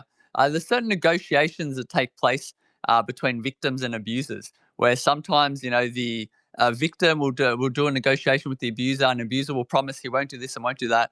So I could imagine a scenario where, she's making certain promises. Hey, I'm not going to hurt the kids, or blah blah blah, and that could have been why he was kind of softening his position, or again, he just became desensitized. So without all the details, it's really hard to know why he allowed that, why he didn't take further action, why he wasn't more concerned. It could just be that he's a rat piece of shit and didn't care about his kids. That could absolutely be the case. Well, It could also I wouldn't go that far, but yeah, I guess anything's possible with the information we're getting. But sorry, you were about to say something else. My apologies for I was interrupting. going to say it could be possible, and pardon the language, but it could be possible that he's just, there are women and men who just don't care about their kids. This is evident by the fact that sometimes they will, just abandon them on the street, or harm them in certain ways, etc., etc. So I'm not saying this is definitely the case, but it could be the case he's just the bad guy who didn't care. On some level, he could have also maybe thought, well, I want to start a new life with a new wife, and whatever happens to my kids, whatever. Or it could be the case again that, behind the scenes that he was having negotiations with her, and she could have, it's true that she was seeking help, etc. But maybe she was making, noises to him, or sounds, or promises that, hey, I will do my best and I'm not going to hurt them. And you don't know what negotiations were taking place and what he was convinced of after talking to her. I just want to bring up one case, which is, it's only tangentially related, but it's kind of where I'm getting some of the information. Sorry, hang on. Just hold your thought for a Go ahead. second. Hold your thought for a second. And please, I apologize for interrupting, but there's just sort of one Of other course. aspect that I wanted to bring to bear on this, which is religiosity. Right? So Lindsay Clancy and her husband, Patrick Clancy, were parishioners at Holy Family Catholic Church in Duxbury, Massachusetts. The church's pastor baptized their youngest son, and so on. After the January 2023 incident in which she allegedly killed their 3 children and attempted suicide, the priest counseled the family, prayed with Patrick, administered the sacrament of anointing, blah, blah, blah, blah, blah.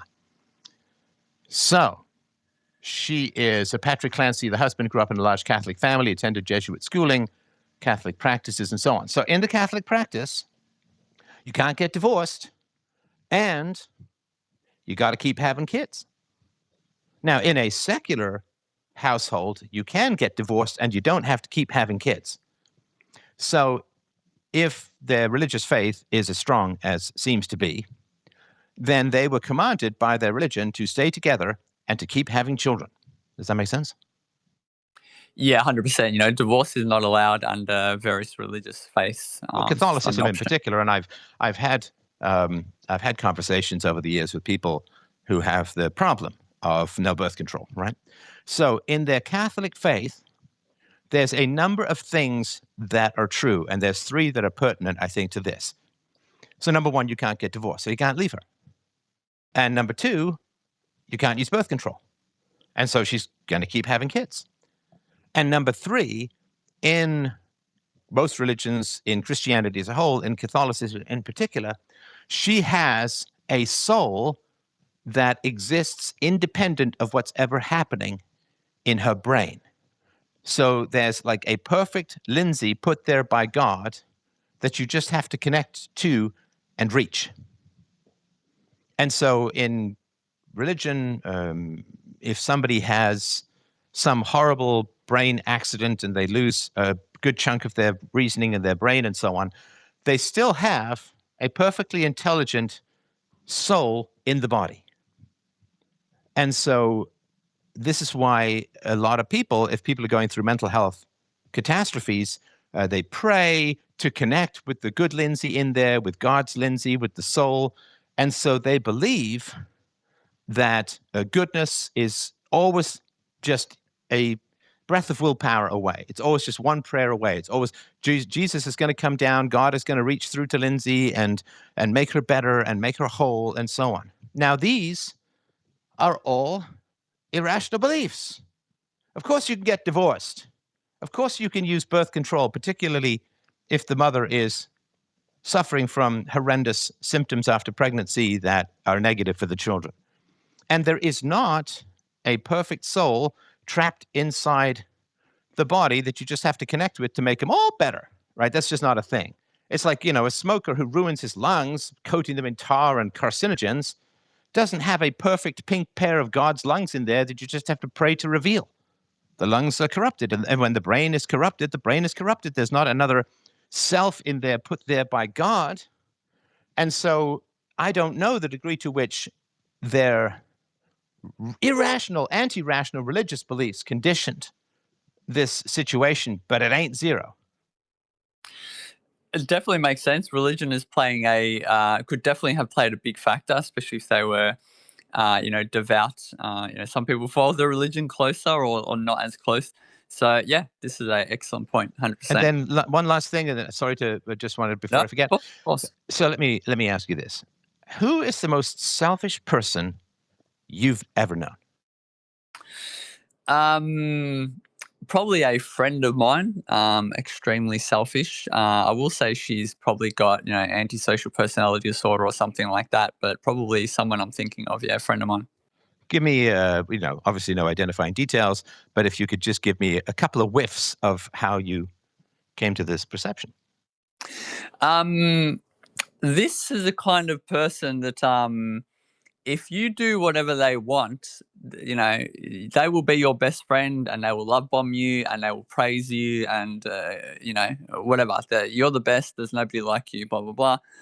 The second you disagree or don't do one thing, then you're the devil, you're a demon, you've never done anything to help them. And this one particular person, for almost like 7 years straight, I went out of my way, rearranged my holidays, I did everything I could to help this person. It's a female, and the one time I kind of said that no, listen, I just can't help you on this occasion.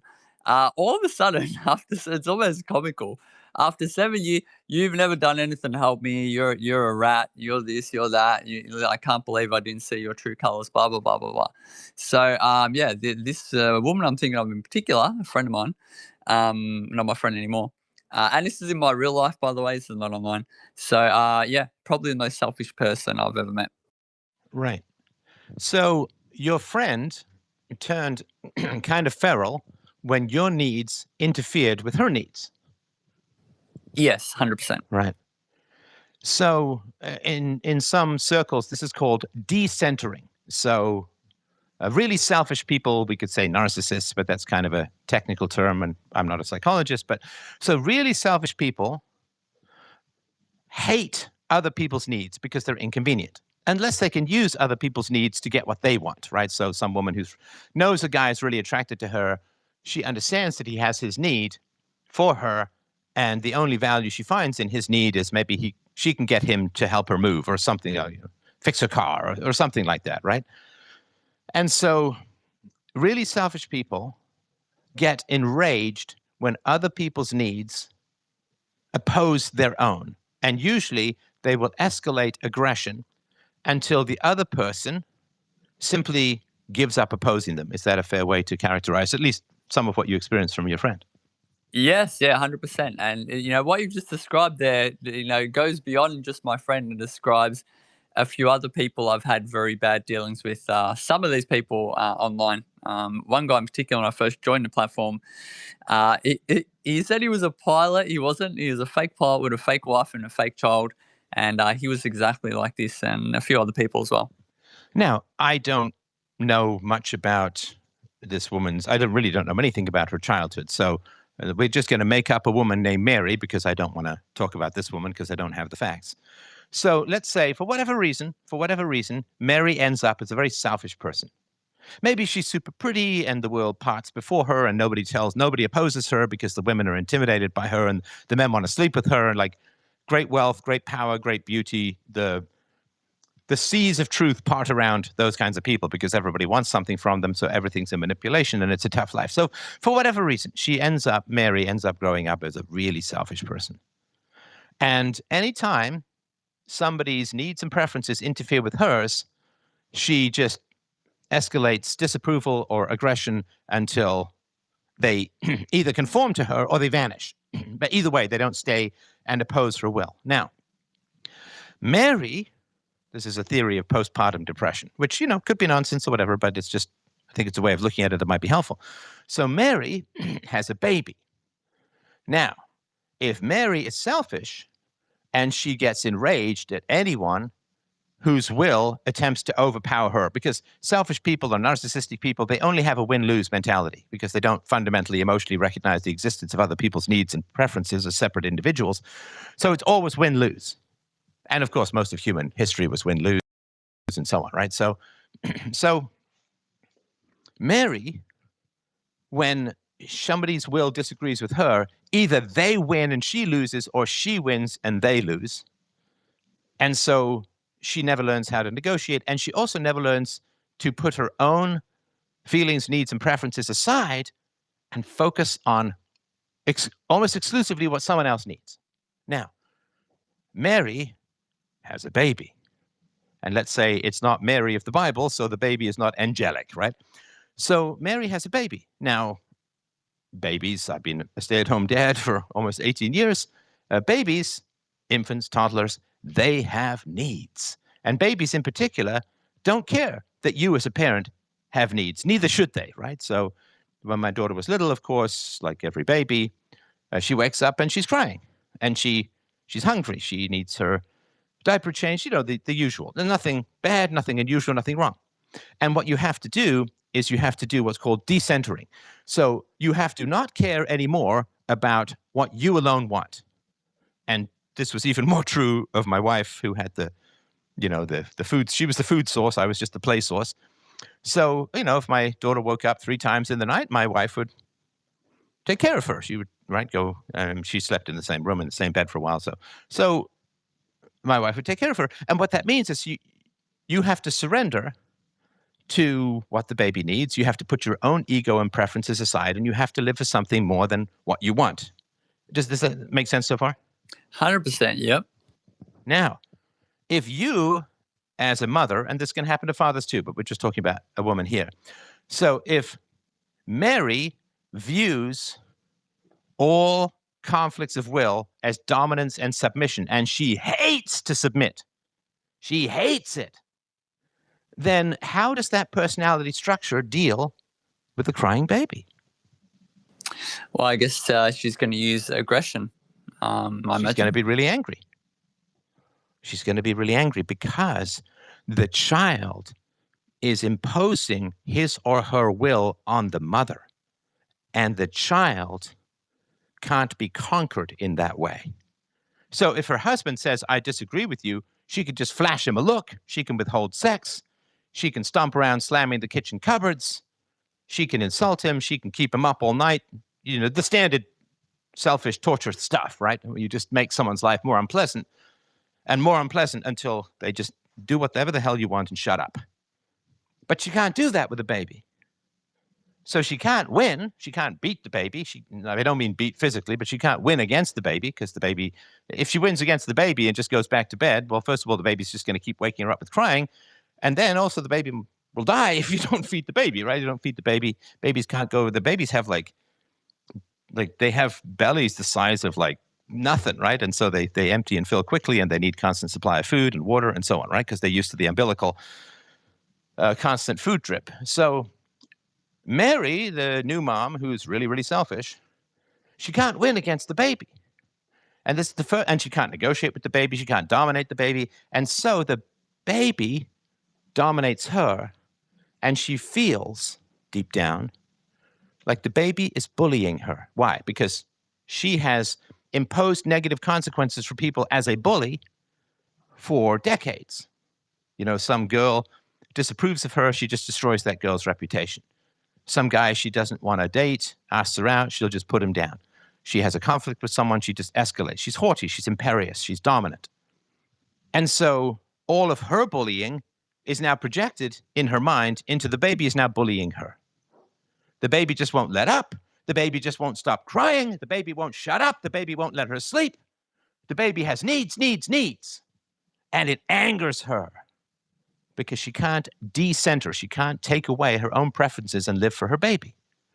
Now, I don't know, maybe postpartum depression is hormonal, but it seems kind of odd that nature would prime a lot of women's hormones to reject their baby. You'd think that'd be kind of weeded out of the gene pool. On the other hand, though, perhaps, just perhaps, postpartum depression has something to do with being a selfish, narcissistic bully for your life, and then because you bully and escalate to get your way, you feel that the baby is bullying you and escalating against you, and you're trapped and you're helpless because you can't bully the baby back, really, right? I mean, you can't just, if you're at church and the baby's crying, you can't say, oh, shut up, because that's going to lower your status and that's going to make you look bad. So I think the postpartum is when your habit of aggression and dominance can't win against a baby, so you get depressed.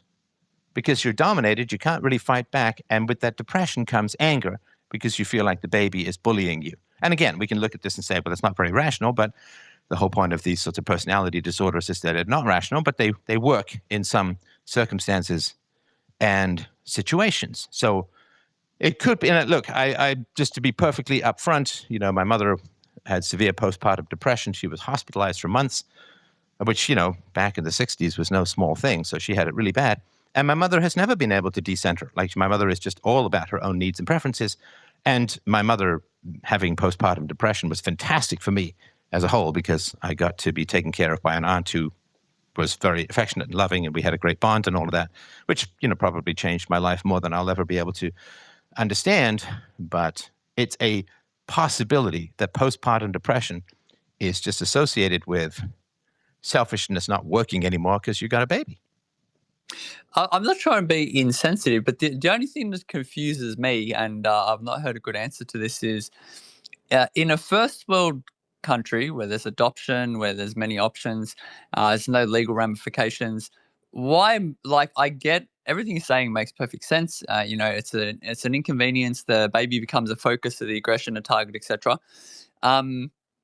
In a first world country, why murder your baby rather than give it to child protection or put up for adoption or something like this? That's the only thing that confuses me. Well, I don't think it confuses you at all, if you don't mind me being annoying. No, I'm being completely serious. I get that. I'm not being obtuse. I'm not being obtuse. I get it. I think I just have to connect one wire here, which is an annoying thing to say, and maybe I'm wrong, but okay, your female friend, how capable was your selfish female friend of admitting that she was wrong? Oh, yeah, never. She would never admit she was wrong yet. Right. So if you, as, let's say, even throw in the additional layer of religion or Catholicism or something like that. So if a selfish woman, a selfish mother in this case, if she can never admit that she's wrong, then she can't give her children up, because that would be to admit that she's a bad mother who doesn't love her children or has significant struggles and problems and so on, right? So she can't, this is the helplessness, right? Is that I need to look good. I need to maintain my status because my status is what I use to dominate people. And so I can't admit that I'm wrong. And if you can't admit that you're wrong, you can't give your kids up. How does, and this is a genuine question, how does giving your, and this is the first time I'm coming across this kind of scenario, but, or you're kind of, thinking about it, how does giving your kids up, mean that you admit that you're wrong? You admit you're a bad mother, or wrong in what way? I mean, imagine what the church ladies are going to say. What about if there's not a religious aspect? Because we see many of these cases where it doesn't seem like there's often religion involved. It seems like there's a MO that often does not involve religion. It seems like the women often will murder their children rather than give them away when they're struggling to deal with them. And that's the part that genuinely confuses me. Well, how is murdering your child preferable to, unless they think they're going to get away with it? Sometimes maybe they do, sometimes maybe they don't. But I'm still confused why you would murder your children rather than just give them up for adoption. Hang on. So those are two separate questions, right? So your first question is, why not just give your child up for adoption? right? So that's a separate question from, well, instead of kill them, right? So the first question of why not give your kids up to adoption is because that would be to openly confess a catastrophic failure in a community, in a family environment. If you're not religious, forget the church stuff, but in a family environment and so on, it would be to say, I have a couple of kids and I can't take care of them, and that is going to catastrophically cost you status in your community. Because people don't look at a mother who gives up her kids to adoption and say, well, what a wonderful person, right? They say, well, that's terrible. Your poor kids, they grew up in one home and now they're just going to have to go to some other home, and who knows where they're going to land and who knows what's going to happen. And right. So as far as like selfish people are obsessed with status because they use status to bully people. So selfish people can't give up status. So they can't give up their kids because that would be to lose status. Now, of course, some women won't give up their kids because it's how they get child support and other kinds of financial payments, or they get welfare. I mean, some women will try and get their kids to be diagnosed with ADHD because they get more money from the government in terms of welfare and Social Security and things like that, disability benefits and so on. So sometimes it's just a cash grab, but a woman loses status in a catastrophic fashion That if makes she perfect. gives up her kids. Sorry, go ahead. No, that makes perfect sense. I agree. How is again? This is a genuine question. I'm not being facetious. How is murdering your children going to result in you losing less status? Like, how is this preferable from a status position? Well, I don't think that people are making rational decisions at that point. And a lot of violence comes out of impossibility, right? So to take a silly example, the cornered rat phenomenon, right? So if you're chasing down a rat, the rat will run from you, right? If you corner the rat, what does the rat do? Attacks like a Right. cornered dog. Yeah. Right. So it's out of options. So a lot of violence arises out of impossibility. So in interpersonal relationships, like in a marriage or something like that, if, let's say, the woman is just not letting the man sleep and she's just yelling at him and screaming at him and so on, and he can't leave, she bars the door, he's desperately tired, she won't stop yelling at him and so on. Now, this isn't to justify the violence, I'm just talking about the consequences. Then he's in an impossible situation. And when people feel that they're in an impossible situation, often violence erupts. In the same way, if the mouse can't run, the rat can't run, can't hide, it will turn and fight, even though it has no chance of winning. It will just do that. So a lot of violence erupts out of impossibility. Now, if, let's say, we're going back to Mary, right? She hates her kids because they're constantly interfering with her preferences. She can't give up her kids because that would lower her status. So the tension just continues to rise and rise and rise. And then it's not that it's better or anything like that. It's just that at some point, people often turn to violence to resolve what feels like an impossible situation. An impossible situation is, for Mary, I can't give up my own needs. The kids aren't going to give up their own needs. I can't give up the kids. There's no way out. It just gets worse and worse from here. And a lot of times violence will erupt out of a sense of impossibility. What about in cases where it's premeditated? I can kind of, I understand what you're saying where there's a build up, and maybe one day the mother just had enough, she snaps, and in a fit of rage, okay, that's very understandable. In a lot of these cases, it does not seem, everything else you said just seems to fit, but in a lot of these cases, there seems to be, premeditation. So what is going on in the mind of somebody there? They can't give up their kids, they don't want to lose status, but they make a premeditated decision, decide, hey, I'm just going to murder them. What's the thought process there? It still seems a disconnect. It would seem to give away your kids is preferable to murdering them in a premeditated way. Well, obviously, I don't know. Just want to be clear about that. I mean, but if I had to sort of hazard a guess, let's say that Mary is on a whole bunch of medication that suppresses her emotions, but not her problems. Now, if you suppress emotions, but not problems, then you're going to end up with colder and more calculated solutions to those problems. It's not going to be a crime of sudden passion, but the problem is going to be solved in a more cold way. And so if you're saying, well, what about premeditation and a kind of colder approach to these kinds of things? So as you know, a lot of people who are on, psych meds or things like that, they report a lowering of desire, a flat affect. They feel they don't have any creativity. They don't really feel like themselves. There's a lot of problems with sexual libido, desire, and sometimes performance. And in fact, some of these pills can cause permanent sexual dysfunction. So I don't know, but I would imagine that if you are, in a sense, taking painkillers, but the pain is only growing, you're going to have a more rational way of dealing with it, or not more rational, a more calculated way of dealing with it, because it's not so much a crime of sudden passion, but the underlying problems are still occurring, but your emotions have been significantly blunted. So it's going to be more cold and calculated how you solve it. Yeah, absolutely. That makes perfect sense. The thing that confuses me, and again, these are genuine questions. If somebody does want to take their own life, again, a lot of these cases, it's murder suicide with the mothers or with the fathers, but because of postnatal depression, let's stick with the mothers.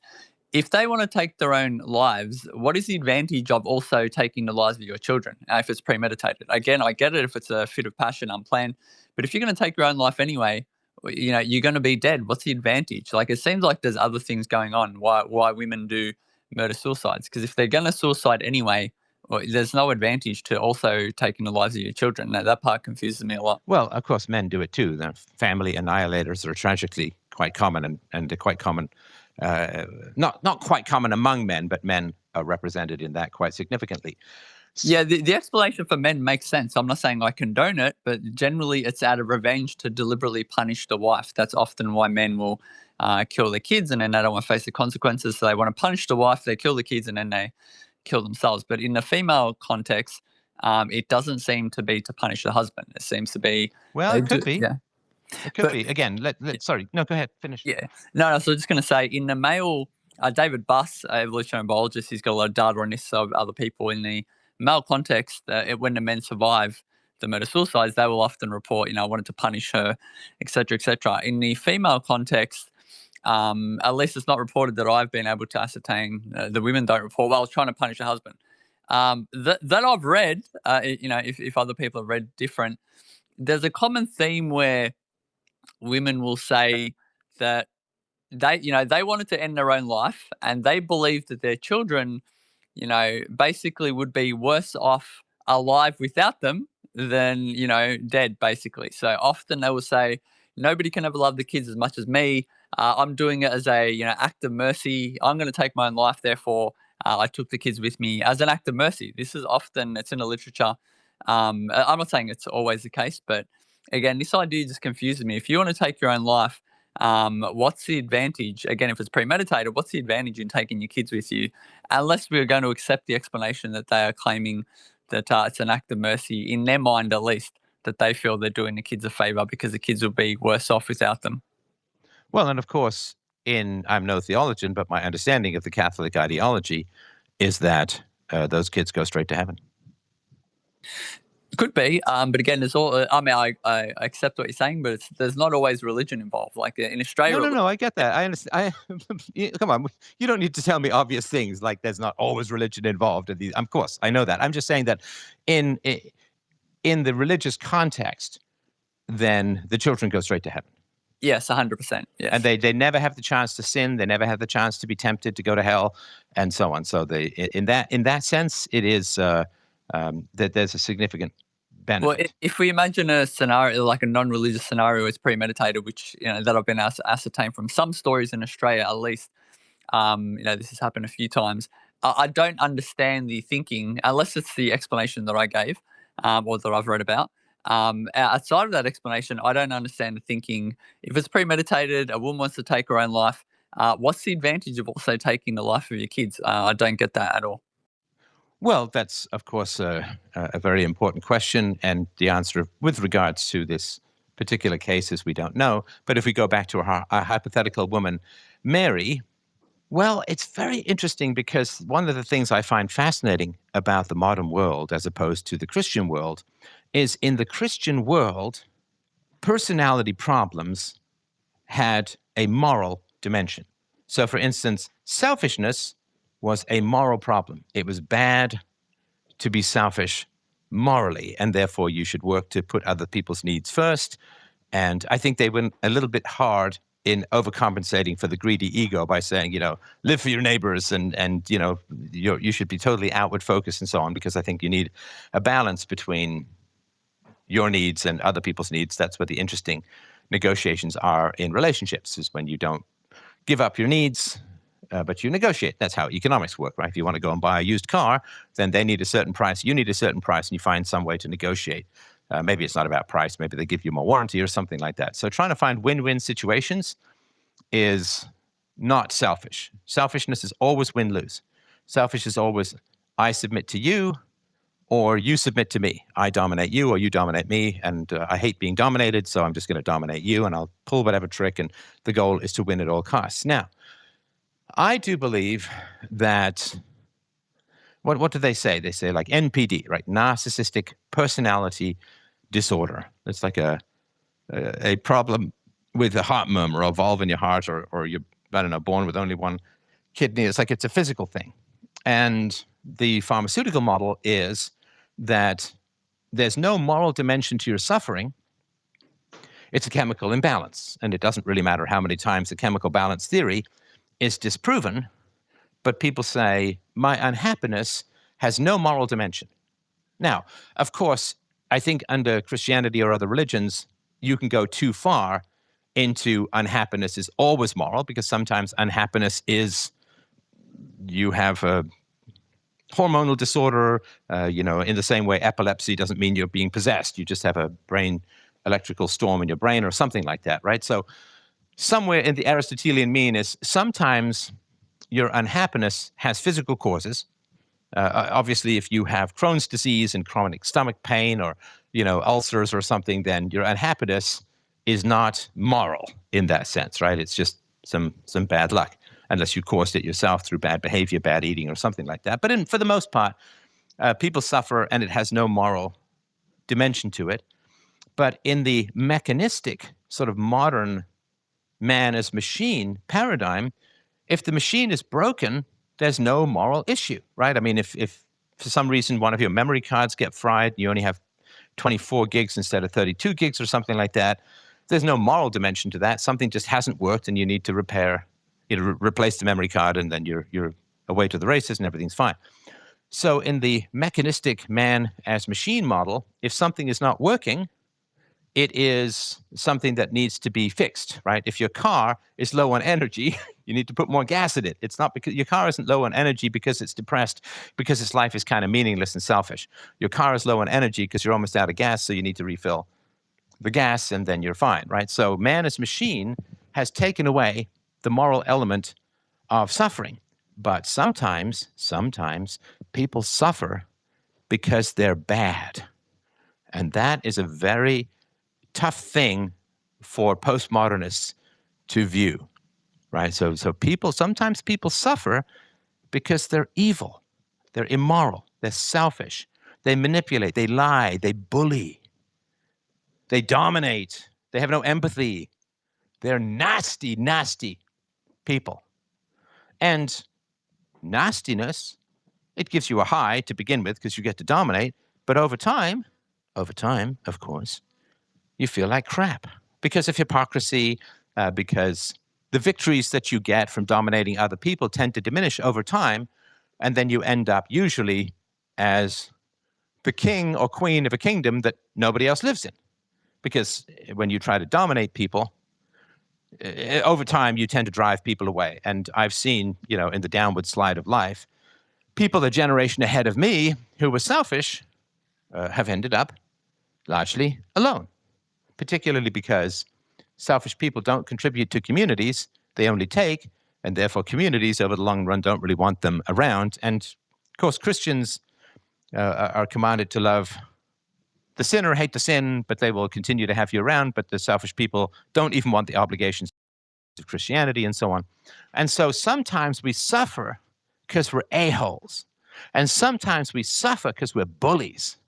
And sometimes we suffer because we have no empathy and we don't strive for win-win and we don't make sure the other person is also enjoying the relationship, right? Like, I mean, I've said this a million times, but you need to in your life. I certainly do in my life, right? I took a rare day off yesterday and spent the whole day with my wife, and we went and toodled and had a great time. And it's like, I love today. How was the day for you? Is there anything I could have done different or better? Like, you just have to make sure that other people are enjoying their time with you and they're getting value out of spending time with you. And this is why I enjoy these shows in particular with the call-ins, because I get to talk about what the audience wants to talk about. I think it's great. So sometimes people suffer because they're corrupt, bullies, immoral, evil, definitely. Parents do this. Sometimes they suffer because they neglect, mistreat, abuse, or harm their children in ways ranging from somewhat mild to horrendously evil and egregious. Like, think the Menendez family, right? That the parents were just about as evil as can be conceived of according to the children, and some evidence even outside of what the children have said. So I think if Mary is selfish and a bully, then in some way she needs her husband to try to correct that. She needs her husband to try and correct that. We all have our blind spots. Nobody's perfect. And I need people around me in my life to tell me, oh, that might have been a bit harsh, or, because, I shoot from the cuff. I do live streams, so I don't have everything prepared ahead of time. I'm improving. I'm not doing Shakespeare. So I need people to watch my back and to help keep me on the straight and narrow, to correct where I go astray, and so on. And other people need that from me as well. It's not a big part of the relationship because, we're pretty good at being good by now, but you definitely need it, right? So if Mary is selfish, mean, greedy, dominant, doesn't have empathy, everything's win-lose, she can't ever admit that she's wrong, then she deep down needs her husband to push back on that and to correct her. And if the husband gives her nothing but sympathy and never any correction, and sometimes even stern correction, which can happen both between husband and wife and husband and so on, if the husband never corrects her, but instead says, well, what we need is prayer. You're a wonderful person. I accept that it's maybe all just hormonal, in which case it's not your fault. And I'm going to ship you off to these doctors who say it's just a brain chemistry disorder. There's no moral content, which is kind of confusing to me when Christians take psych meds, because suffering is supposed to represent sin, not just a chemical imbalance. But anyway, you know what they say, it's like insulin for diabetes. It's not a moral content. So sorry for the long answer, but if Mary deep down desperately needs her husband to confront her selfishness, and the husband never does, then he's casting her down to hell and keeping her there. People around us, and you tried this with your friend, of course, and she wouldn't listen, so you disconnected. But at least your disconnection sends a stern warning to her, whether she chooses to listen to it or not. Obviously, that's up to her. But if Mary's husband will not confront her selfishness and will not say, look, honey, I love you to death. You're a wonderful person. There's many great things about you. But listen, you don't like that the kids have needs and it bothers you, and you're constantly angry that the children don't just do what you want. But they're not here to do what you want. They're here to be themselves. And we give them guidance and correction. But honey, you've got to stop expecting that the children are just going to obey you. And you've got to stop getting angry that the children have needs that conflict with yours. That's kind of the deal of parenting. Like, I remember when you were, when the baby was very little, like, baby would cry and be like, what, again? And it's like, how can you be hungry? I just fed you 2 hours ago. And you'd get really upset and angry. And man, I feel terrible, honestly. Like, I should have brought this up back then. I feel just awful. And I should have talked about this with you before we even had kids. Like, I have a friend, my friend Bob, like, he and his wife don't have kids. And one of the reasons, like, Bob told me this maybe a year or two ago, one of the reasons that Bob and his wife don't have kids is that she's got a real temper and he does not want to have kids with her. I don't know why he's staying. I actually don't think he will eventually, but I don't know why he's staying, but he won't have kids with her because she's got too hot a temper and he doesn't want kids to be exposed to that. And I knew that you had, you focused maybe a little bit too much on your own needs and you found other people's needs kind of annoying. And we really should have worked all of this out. Maybe you should have got some therapy or whatever it is that you need to sort of balance your needs with other people's needs. But it's, and I'm nervous even saying this to you, sweetheart, but it could be that one of the reasons you're unhappy is that you have a bit of a selfish streak. And maybe it comes from your mom and, maybe there's good reasons why you grew up that way and so on. But I think you find it very hard, as do I, right? So it's just a human problem, to put aside your own ego and focus on what's best for your children. But that's kind of the deal with kids. You have to kind of do that with kids. You have to put aside your own needs and focus on what's best for the children. And you've always been chafing at the kids this way. And there's a lot of tension in the house. Like I come home from work and there's a lot of tension in the house because, and then they did this and then they did that and then they wouldn't listen to me about this and then they played with their food too much at lunch, and that you're just constantly annoyed that the children aren't doing what you want. But that means you want the children to be carbon copies, like shadows cast by your personality, this carbon copy paste of you, and that's not who they are. They're independent people. They're going to be different from you. They're going to be different from me. They're going to oppose you. They're going to oppose me. And we need that in them. We want them to think for themselves. And I think you take it personally that the children disagree with you, and then you want to escalate with them. But, because we don't beat our kids, right? I mean, in the past, people just escalated with the kids by beating the hell out of them, but we don't do that. We can't do that. That's illegal now, right? So, not that I'm saying I want to, but, So I think one of the reasons you're suffering as a mother is you've got a bit of a selfish streak. And so do I. Like, I'm not perfect, right? And I have these challenges, but maybe it's not fistfuls of mind-altering biochemicals that you need. Maybe it's a moral change that you need, so that you're not chafing at people who have different opinions than you all the time. So, sorry, the end of the little sort of improv there. But if she desperately needed the husband to intervene with her selfishness, and he cucked out from that, if he pussied out from that, if he simped out from that, then deep down, she's really angry at him because he doesn't love her enough to require her to improve. I mean, it would be like if she had huge health issues from being significantly overweight, like morbidly obese. And he kept bringing home all of these cupcakes and hey, have more. And, and like she, in the moment, she'd be happy, like she gets to eat her sugar and her fat and whatever, right? But deep down, she'd kind of hate him for trapping her in the worst aspect of herself, enabling the worst aspects of herself. So I would guess that Mary could have massive rage towards her husband deep down because he's not loving her, he's not helping her, and he's just letting things escalate, and he's putting all of her problems onto other people and feigning helplessness. Sorry, go ahead. Do you put much of the blame on her? Or do you kind of more... I was listening intently to what you were saying, but I wasn't able to ascertain where kind of you put the most responsibility. Do you put it? Is it kind of a combination, like 30 him, 30 doctors, 30 her, or do you think that she doesn't have that much culpability because she had postpartum depression or whatever? What's kind of your take? Sorry, are you talking in the theoretical Mary scenario?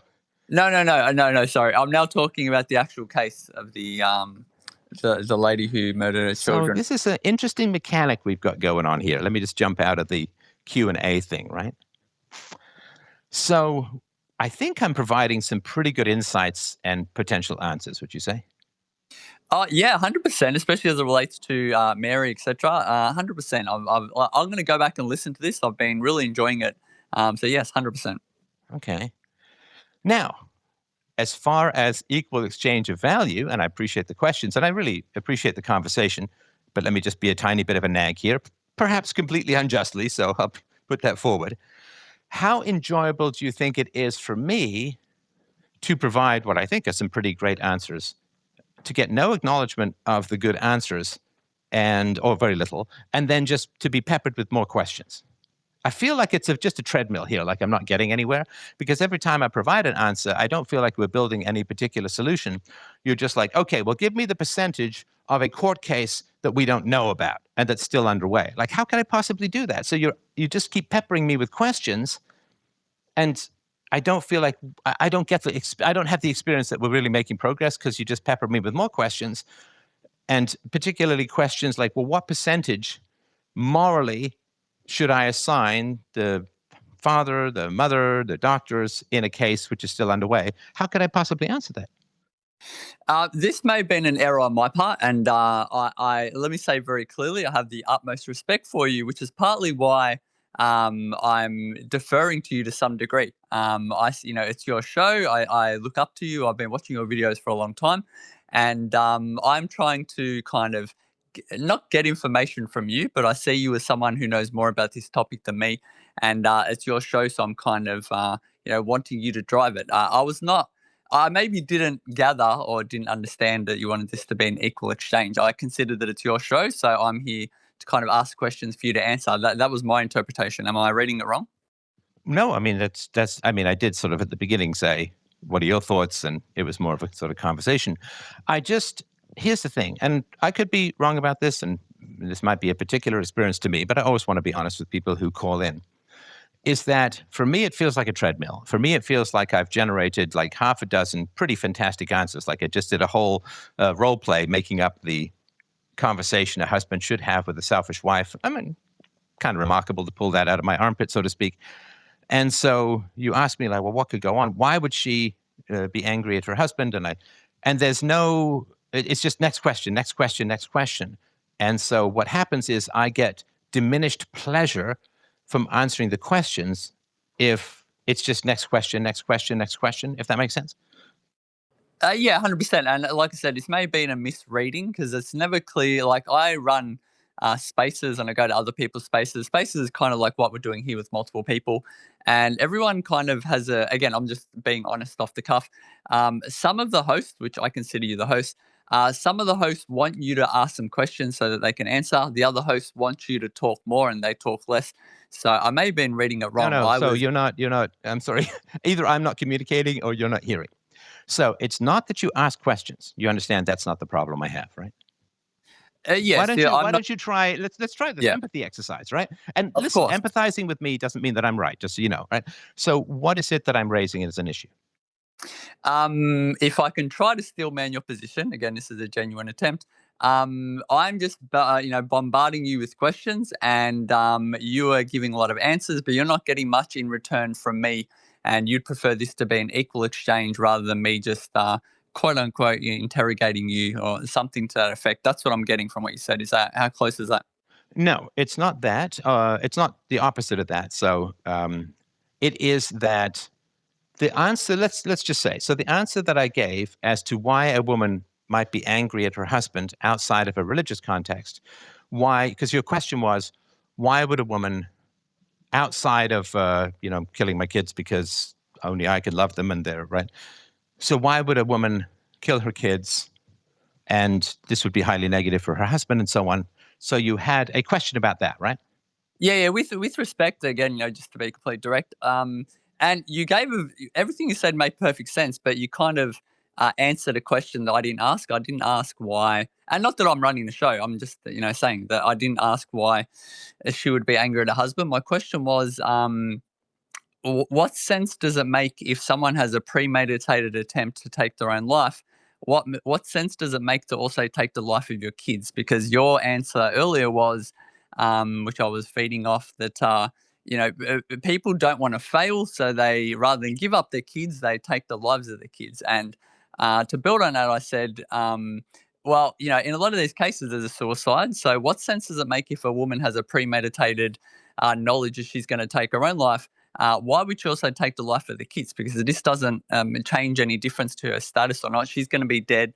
So why? No, I Why understand also? that. Sorry, but you had said also that sometimes husbands would have anger towards their wives, which is why they'd be family annihilators. Do you remember talking about that? For revenge, yes. I said not so much that they're angry, like they will want to take revenge. Sometimes for infidelity, sometimes No, just I to get punish. that, but I mean, come on, Yeah. revenge involves anger. Let's not start No, semantically of course. Yeah, atomizing the of course. conversation. So, Of course. so if men sometimes will annihilate families and leave the wives alive because of some anger at the wife and so on, then the question then to me somewhat pivots to, and it doesn't mean it's the only answer. The question then to me would somewhat pivot to why might a woman do that? In other words, why might a woman be really angry at her husband if that's a motive as to why she would off the children and keep the husband alive. Or I think she certainly did seem to try to kill herself by jumping from this high window and so on. And so I went through a scenario and even did a role play of the conversation that was missing from the marriage and so on, which, to my mind was quite a remarkable answer. And it's a sort of special skill that I have to sort of get inside people's heads and to answer these kinds of complex questions. And I was sort of sweating my nutsack off trying to come up with as good an answer and as compelling an answer as possible and so on. And it's a lot of work, right? And then after I do that, you're like, okay, here's another question that's impossible for you to answer. What would this is a genuine question? What would you have preferred I do? I guess I should have maybe given you more feedback or elaborate on your answer. But what would you have preferred me to do? Well, I don't know if the answer is interesting or compelling or of value to you. So it's, to me, there's nothing negative in what we're talking about here. I'm not obviously offended or mad or anything like that. I just think it's really interesting that we're talking about mutual exchange of value in a conversation. And I assume that these are questions that are very important to you, and I've spent close to 2 hours answering them, right? Yes, 100%. Right. Which is a lot of accumulated knowledge and wisdom and creativity. And if I were asking an expert for answers that only that expert could provide, I think I would try to give that expert a sense of the value of the answers. Listen, I'm trying to think how honest I should be because I respect you a lot.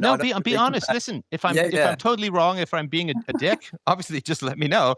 I'm just telling you my emotional experience of the conversation. But sorry, go ahead. Yeah, the way I'm viewing this, and again, you are free to, I'm just being very genuine. If you take umbrage with what I'm about to say, I will understand.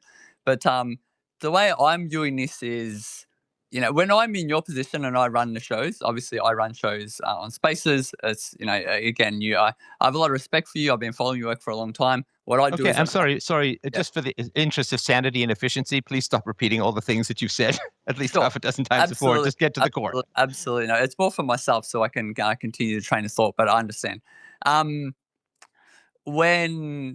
When I, you're running your show, I'm here as a speaker. This is the way I view it. You're running your show, I'm here as a speaker.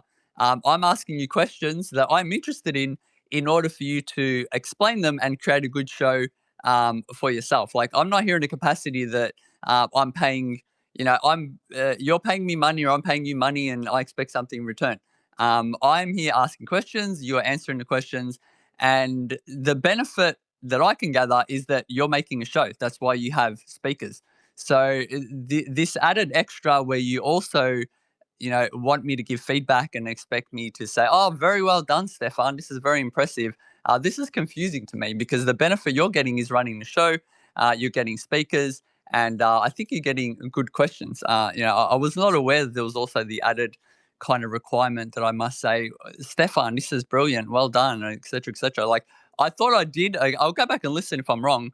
I thought I did give feedback on what was interesting, and my questions were building on top of the previous questions, which in my mind, when I run my show, I like it when people ask me questions so I can build on the answers. People come and ask me about IQ, I answer about IQ.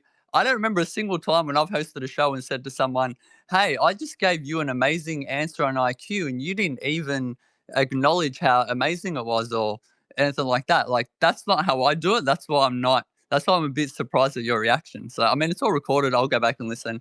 If I'm out of line, I will, I will apologize. No, but I am surprised by you. This is not an in or out of line conversation at all. This is not, and you did say, 100%, I agree and so on, which is, so it wasn't like I didn't get any feedback at all. So I sort of understand that. But I'm just telling you, from my standpoint, I'm talking about mutual benefit in interactions, right? Because that was really the core of what we were talking about. And so mutual benefit in interactions and I was fine for the most part, but in that last question, where it was just another peppered question and one that I couldn't possibly answer. And of course, a moment's thought would have you realize that I couldn't. So the weariness just kind of came upon me, not over the 2 hours, but just over that last question where it's like, okay, so no acknowledgement of anything of value that I've just provided in the last, 15 minutes of fairly intense discourse. But just now, it's just another question and one that I can't answer. And so the question then to me becomes, if I feel a certain weariness or impatience in the conversation, should I be honest about it or not? Well, this is a really enjoyable exchange. I don't know what it's like I don't know what the listeners are viewing it as, but I really appreciate your honesty. It's rare to have people that are this honest and direct. And I And would this is no encourage. criticism of you, just to be clear. I mean, I put this forward as just, this is my experience. I'm not in a million years saying you did anything wrong, I'm in the right, or anything like that. I just felt a certain weariness with like, okay, now give me the percentage of responsibility in this ongoing court case between the doctors, the father, and the mother, which is impossible, right? This is why I created alternative scenarios. That's why I said, well, hang on, do you mean Mary or the current court case? Oh, no, the current court case. So, and it's an interesting question. And I'm a big one for like honesty and directness and so on. So if I feel a certain weariness or impatience or running out of energy in the conversation, I think I should be honest, but I also shouldn't assume that I'm right and you've done anything wrong. But I just wanted to share with you that it was like, oh, I feel like I'm on a treadmill here, like I'm not getting anywhere. Completely fair. And I was dispensing with kind of caveats, and I don't want to say pleasantries because I hope I've been pleasant, but I was dispensing with caveats and things of this nature because I was trying to engage in kind of what I would describe as a male typical form of communication. When I communicate with, when I host space and I communicate with women, I try to do a lot more caveats, be a lot more careful, be a lot, the way I answer the questions. But I was trying to be not terse, but I was trying to just be a bit more direct for brevity. So that may have been where my mannerisms were coming across in that way. But again, Well, no, hang on. Yeah. Sorry. So basically, I hate to sort of point it out. You're kind of being defensive, and then you're not being curious about my experience of the conversation. You're just telling me why it was okay what you did. And I'm not saying it's not okay what you did. But the reason why I'm trying to figure out why I felt this weariness. And again, the weariness doesn't mean you did anything wrong. So I'm trying to figure out, and I think the reason why I felt the weariness in the last question, or the impatience, was because I said repeatedly over the course of the last 2 hours, and I know this sounds like I said over and over, again, it's nothing wrong. I'm just telling you my experience, right? Doesn't mean I'm right. But my experience was, this case is ongoing. I'm not an expert. You said you've talked to someone who's following the case day by day, so you probably have more knowledge than I do. So I'm not an expert in the case, which is why I had to create an alternative scenario of Mary. Like, you remember all of that, right? 100%, yeah. Right. So if I have repeatedly said I'm not an expert on the case, and I have to create an imaginary person called Mary to talk about these things with, because also I want to make it more generic and less specific, but also I just don't know a huge amount about the case. So if I have repeatedly said over the course of 2 hours, I can't get into details about the case, and then you say, what percentage responsibility would you give everyone in this case? I think the weariness was like, well, he hasn't really been listening, because I've created whole alternative scenarios and imaginary people because I don't know the details about this case. So then asking me to assign responsibility to 3 people in the case, I didn't really understand, and maybe I should have been more direct about, like, because remember I said something like, well, wait, are you talking about Mary or are you talking about the actual case? He said, no, the actual case. And that's when the weariness hit me, right? And that doesn't mean I'm right, but the weariness hit me, which is like, I don't know that he's really listening, because I've created all these alternative scenarios and said probably, 5 to 10 times that I can't really comment on details about this case because I don't know them. And then you ask me the most complex question, which is percentage of responsibility about a case that I've repeatedly said I don't really know enough about. And again, even if I had followed it directly, it's still ongoing as far as I understand it. So there's more information coming Yeah, out. So I made Sorry, go the ahead. I made the assumption when you said you're not an expert on the case. In my mind at least, I'm just again telling you what I was thinking. To me, this means you haven't followed every single detail. But the way you were speaking, I assumed, and if it was an error on my part, I will take responsibility. But I assumed you had like a good understanding because you were talking very cogently and you were being very perspicacious about what I interpreted as some of the specific details. So that may have been an assumption on my part, hence why I No, but it's asked still the ongoing. question. Isn't the case still ongoing? It is, yeah, but there's been a lot of information released to this Yes, point. but who knows? I mean, until you get to closing statements, oftentimes they'll save the best evidence to last because it lands more on the minds of the jury. But with So, respect, yeah, though, isn't it clear that I'm asking you to engage in conjecture? That I'm not going to hold you to, I'm not going to call you up a week later and said you said that it was 25%. Like it's implied in the question. What responsibility do you think? We're just engaging in conjecture. I'm not going to hold you to it in any kind of meaningful way. why would it matter whether you hold me to it? No, I mean, if we were at a court or something, or this was some kind of litigation tribunal, you would want to be very specific about your answer. But what I'm saying Well, is, no, that question would never come up really. I mean, certainly maybe for the jury or whatever, but what I'm yeah, asking you is, it's sorry, go clear ahead. I was asking you to engage in conjecture in a kind of, common parlance. I wasn't, even if you had have said to me, listen, I don't really know, then okay, no problem. I wouldn't have pushed you any harder. But I'm a little surprised at your consternation of the question because I don't think it's an aberration. And I will admit that it's it was an error on my part. I assumed you knew more about the case. I know you said you weren't an expert, but to me, by you saying you're not an expert, listening to the other things you said, again, you seem quite cogent on the details, No, but which made me that's why I assume. brought up the whole. That's why I made up the whole alternative scenario, right? I didn't Of gather that. Mary and all I of that, right? didn't get. Yeah, I didn't get that's why you were doing the alternate scenario. Again, I didn't pick that up. I Why was did you listening think I to. was doing the alternate scenario? Um, I well, I interpreted you were trying to use a personal scenario, like you asked me about my friend and certain details. So you're trying to personalize it to me to make it easy for me to understand. I didn't realize you were doing it No, because but the you. Mary thing is not a personalized scenario because that was made up. Yeah, but was it not based on the information that I gave you to some degree? No, because you didn't say that your friend was a mother or anything like that, at least that I recall.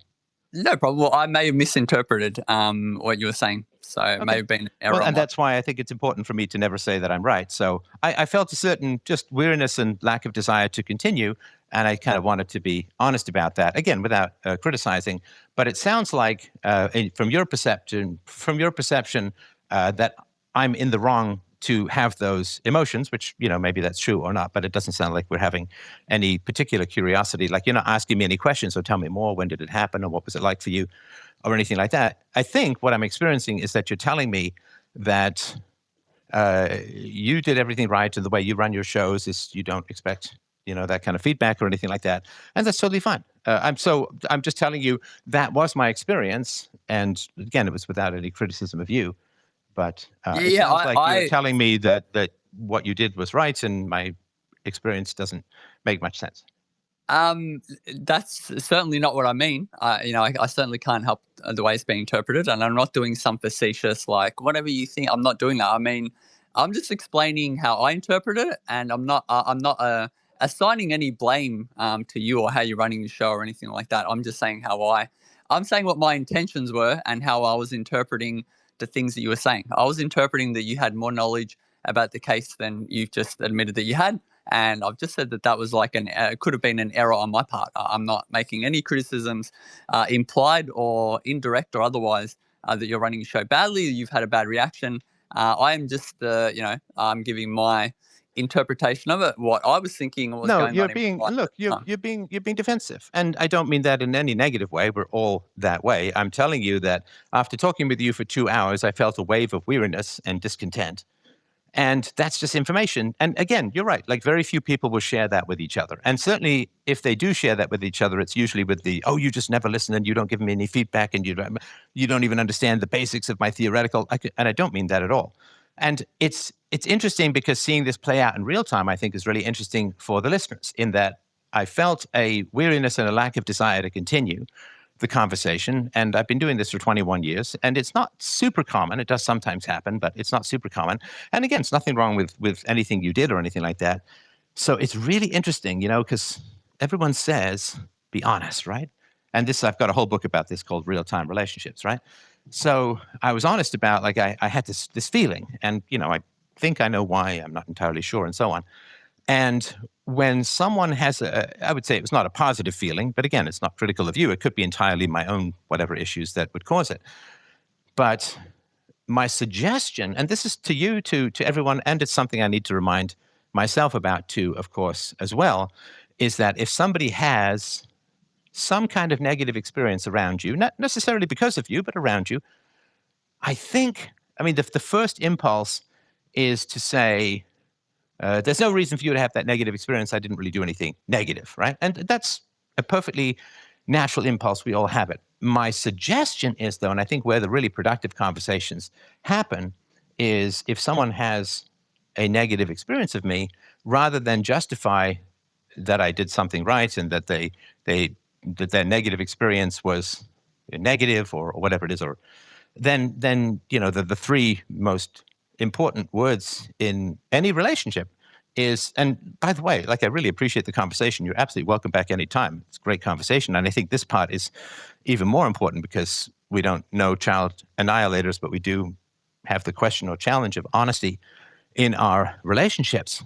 But to me, the three most important words in any conversation, especially if there's any kind of conflict. And here we are having a minor kind of conflict, which is interesting because, we're trying to figure out win-win and win-lose, right? So I think, and I don't know for sure, but it seems to me that you're coming from the paradigm that if I've had a negative experience of you, then that's me higher status, you lower status, and therefore you have to defend that you didn't do anything negative or wrong, or I have no reason. But I think, in general, the most productive thing to do in conversations is tell me more. Like, those are the three big words that really matter.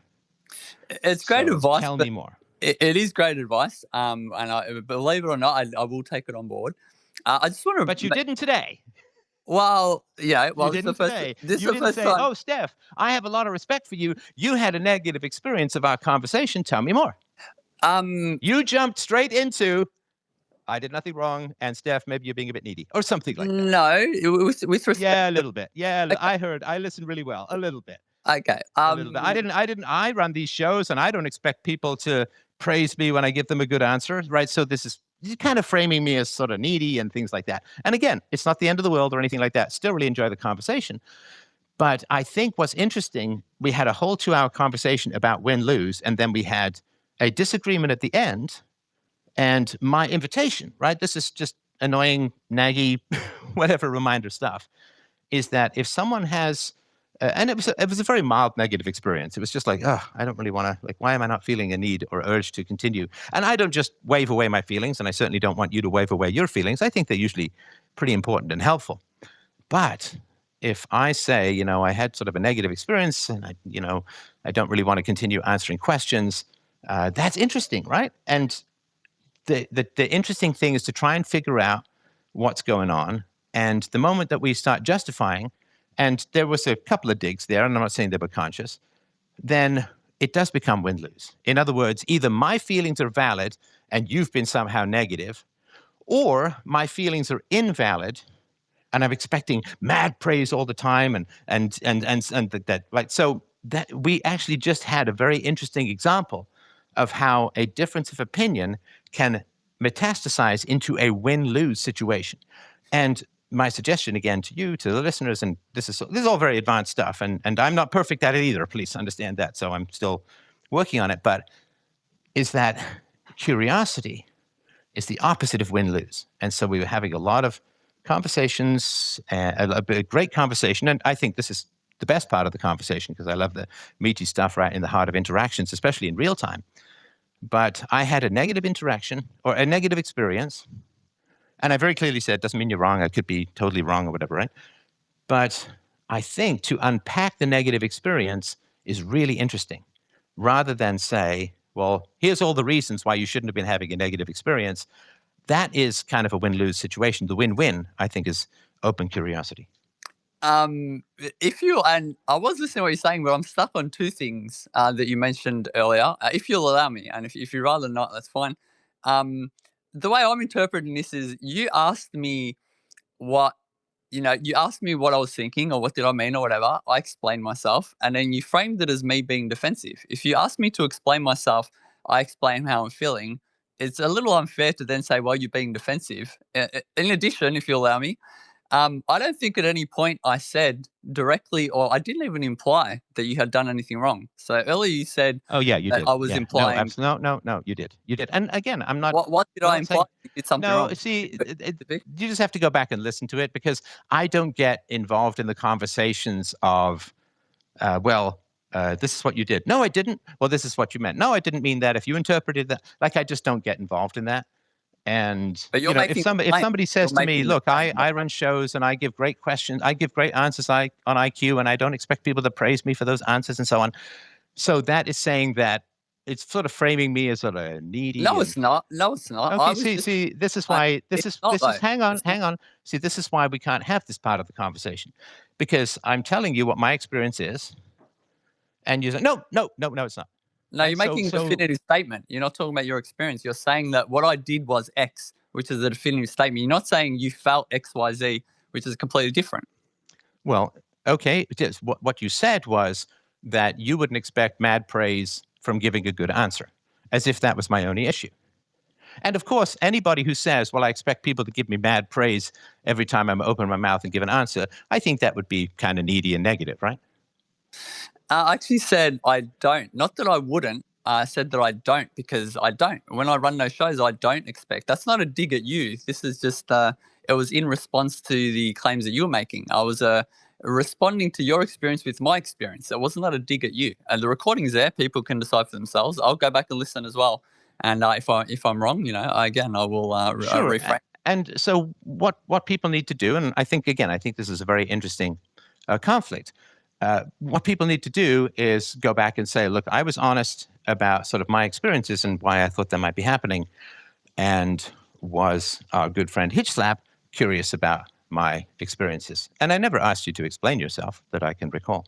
So again, this is another dig. Like you say, well, Steph, you asked me to explain yourself and I explained myself, and then that's a problem. So again, you're sort of setting it up like it's a trap on my part, or again, unconscious or something like that. So anyway, I'll stop here because no progress is in particular being made. But that's, kind of common when, if you're just starting this sort of curiosity approach to life where somebody has a negative experience of you and you can say, oh, tell me more, I'd like to hear more, and so on. Because most times, and again, I really appreciate the conversation. This Hitch Slap one is the account on X, and I certainly do respect this person and, great stuff to post, and it was a really interesting conversation. I like it when the content of the conversation also matches the form about win-win. But when somebody has a negative experience of us or of interacting with us, asking them questions is a really positive and helpful thing to do. And James, if you're around, just out of curiosity, I would like to get your thoughts on that, because James watches my back as I watch his in these complex kinds of interactions. So if you would like to jump on, I would appreciate that. Or if other people have feedback on that as well. I think it's important to be honest, because if you do have a negative experience with someone, I think it is really helpful to tell them without blaming them, right? So saying, like, I felt a certain weariness about more questions and so on. And yeah, it's true. I did look up whether they were religious. I did look up whether the family was religious, because that seemed quite important. So when I was just reading that stuff off from AI, but I am not. I think I did a show a week or two ago about it, but I would not consider myself an expert, which is why I said, look, I don't really know the details of this case, plus it's still ongoing, so I need a bunch of theoreticals. And so let's, there we go. Mr. James, what did I do wrong, if anything, or how did that conversation not go the way it potentially could have? All right. Hey. Well, I mean, I've people may or may not know I've been listening to the show for a really long time, and I work for the show. So I mean, I've heard these kinds of conversations. I've actually had these kinds of conversations with you, Steph, as well. I mean, in terms of like just the feedback, right? And like you bring up your experience in the middle of the conversation, and so to me, it seemed like. It didn't seem out of the ordinary for me. And in terms of whether you did anything wrong, it didn't come off that way to me in particular. Um, and I sort of noticed with Hitch Slap. I mean, it's enjoyable to listen to, but yeah, I was sort of resistant to exploring that with you. And so that's sort of my observations off the rip. And I will also admit that I did, just sort of, I was more of like doing a couple other things while I was listening to a bit, so I didn't listen to it as close. Yeah, I'm so sorry. No, that's but fine. That's understandable. Yeah, but so I didn't catch every every nuance, as you want to say, but the overall tenor was it was an interesting exchange, I would say, for sure, as well, because it's always interesting to see, when you bring up your experience, how people respond to that. And it's also the treadmill thing was kind of important for me. I'm so sorry. You were about to say, go ahead. I mean, it's also interesting too, because not many people actually run spaces, so he's got a particular perspective. Like, I don't run spaces, so you and I are having a conversation, and also they're typically private, right? So it's a different sort of format in that way. But again, I don't think it's. Sorry, I don't think I have anything more to add to that. Other than what Well, I've already said. if you were listening or not, my sort of experience was that when I said I was not particularly experiencing appreciation, and I felt that you kind of weren't listening because I created this whole hypothetical scenario because I'm not an expert on the case, and then you asked me to assign numerical blame to the people in the case, like not even just who do you think is slightly more or slightly less, but like percentages and so on. I didn't view that as a valid request. Now, of course, I could just say I don't think that's a valid request and so on, which I could certainly say. But I was interested in my sense of the no progress in the treadmill. Because if, let's say that I was talking to someone and I had digestive issues, like my whole life or something like that, and I was talking to someone and they solved my digestive issues, I think I'd be really appreciative. I think. Yeah. So the question is, and it's a very interesting question about the mutual exchange of value. And I think his approach was, well, listen, I'm asking great questions for your live stream, and that's my contribution, right? And that's fine. That's fine. But then at the end, it was like, no acknowledgement. We weren't building anywhere. And after 2 hours of conversation, I get asked a completely impossible question that goes against the entire purpose of setting up the theoretical of Mary, right? And so I just felt like, it's like, you're not really getting anywhere in the conversation here. And then that puts me in an interesting position. Because if, let's say, the audience felt a weariness, and I felt a weariness, but I didn't express it, then the audience would catch on to that subconsciously, right? Right? Yeah. And I do absolutely remember that part of it. I think I started to feel some weariness, as after you brought that up, and it didn't seem to be going anywhere with this fella, at least not in the moment. Sorry, which part? Yeah, I wasn't clear on that. So the not weariness with.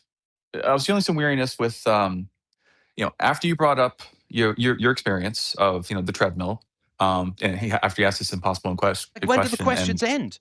It's just more questions, no build up, no appreciations, and then the last question is impossible. It's like, okay, where does this end? And also, am I enjoying the conversation? I always ask people to think about that as well. But sorry, go ahead. Yeah. No, I mean, in sort of thinking about this, I'm reminded of that we've had this on the show before, where if you've said, hey, and also in private conversations as well between you and me, it's like I've given you a pretty good answer to that, don't you think? Where's the appreciation on that? And yeah, I mean, this mutual exchange of value thing. Like, let me give you an example, right? Sense. So if in the old days before GPS, right, you'd have to stop and ask people for directions, right? Right. And somebody might spend a minute or two saying, go left at the cemetery and go up to the top of the hill and go past Anthony Perkins' mother's house or something like that, right? And you'd write it down, and then what would you say? Oh, thank you very much. Thank you. Really appreciate that. Yeah. Thank you. I really appreciate that. I say thank you when the waitress brings me my meal. Now, maybe this is a British thing. Maybe it's a hyper polite thing. We could say whatever. I mean, it could be a plus, it could be a minus, but I think it's kind of nice, because appreciation is a sign of equality. Right? The police don't thank you for stopping. They don't have to be polite to you because they're in a situation of power. Certainly, right? If they come to arrest you, they're going to arrest you and so on. So thank you is an indication of equality. It felt almost like I was being deposed. It felt almost like he gets to just pepper me with questions and doesn't have to show any appreciation. And yeah, again, that was fine for the first hour, fine for the first hour and a half. But then the questions get more complicated and then become impossible, and there's no appreciation. That I've helped answer questions that I assume has plagued this fine fellow for years, because this is what he's asking about. And again, he's welcome back anytime, and I appreciate the conversation. Nothing that this is hostile or anything like that. But after a while, if nobody says, I appreciate that, or thank you for answering that question, just as simple as something like that, but you just get peppered with more and more questions, then it feels like a deposition. It feels like an interrogation. And the interrogator or the deposer doesn't thank you, just goes on to the next question. Yeah. No, I mean, I think it's not it's not the same kind of thing, but I think there's when, I mean, if you ever wrong somebody, right? We all wrong people from time to time for sure. And you're, trying to make it right, and the other person is just not going to have it, right? And like, not like in the BNAP, like the bullshit non-apology way, but they're like, I'm just not going to give it up, right? I'm not trying to change the topic, but it has a similar kind of feeling, like, oh, I can't put my finger on it. I thought I was going somewhere with that, but does that make sense at all? It's like sort of a starting point. You mean if somebody's done you wrong and they won't acknowledge it? Is that what you mean? No. I mean, like the other way around, where, if you've done somebody wrong, and I'm not saying I've experienced this tons, but if you've done somebody wrong, you really are trying to make up for it, and they just like, I'm not gonna let you like make it up to me, right? Like they just sort of dig their heels in. I don't actually, I don't know why that came to mind exactly. So I don't have a good example to come up with it, but yeah, because I wasn't even saying that anyone did anyone wrong. yeah, I was just saying that I had this experience. And also the other thing too is that, and it's not up to him, of course, to run my show, right? So that's obviously on me. But at a certain point, it is also like, why do you just keep monopolizing the show? Now, again, that's not on him. He can ask me all the questions that I want. But in general, the way that I was raised is that you really focus on what other people need. And if, it's just like, here's another question, and here's another question, and there's no appreciation, and here's another question, and now there's an impossible question, and it was 2 hours in, right? Right. And look, again, he can say, look, it's if you don't want me to ask another question, blah, blah, blah, blah, blah. But that's sort of my whole point, is that, to check in with the other person, right? Are you enjoying this conversation? Is productive or positive? Now, again, he can say, look, you can just dump me as the host. I get all of that. But that's not very sophisticated. And that certainly doesn't work in personal relationships. Like in personal relationships, if I go over to someone's house and I just talk and talk and talk and talk all dinner, and then I say, well, if they didn't want me to talk all the time, they could have just kicked me out. Right? That's not a very evolved sort of sensitivity to the other person. And so in a conversation, if somebody's working really hard to answer your questions and gives you great answers, and he did say, yeah, 100%, I agree, and all of that. So I'm not saying he gave me no appreciation and so on, but I think after that last one, where I worked really hard I even came up with this on the fly, fairly decent theatrical speech about what the husband should say to his wife if she's this way, if she's kind of selfish. It's not a tiny accomplishment. There's not many people who can do that kind of stuff on the fly, particularly philosophically speaking. And if it's just like straight on to the next question, I don't know when it ends. I don't know when the questions end. And I think that was kind of the weariness. And again, the guy can perfectly validly say, and I don't want to speak for him, he can perfectly validly say, look, you're running the show. If you don't want me to ask more questions, just kick me off, right? Mm-hmm. But that's not the kind of show that we have. We have conversations, right? Which is why I asked him a bunch of stuff at the beginning and about his friend and so on, right? So what he's saying is, I am going to keep pushing and pushing to get what I want, and it's your job to stop me. And it's interesting that that came right after I talked about a husband putting some limits on his wife's greediness or selfishness.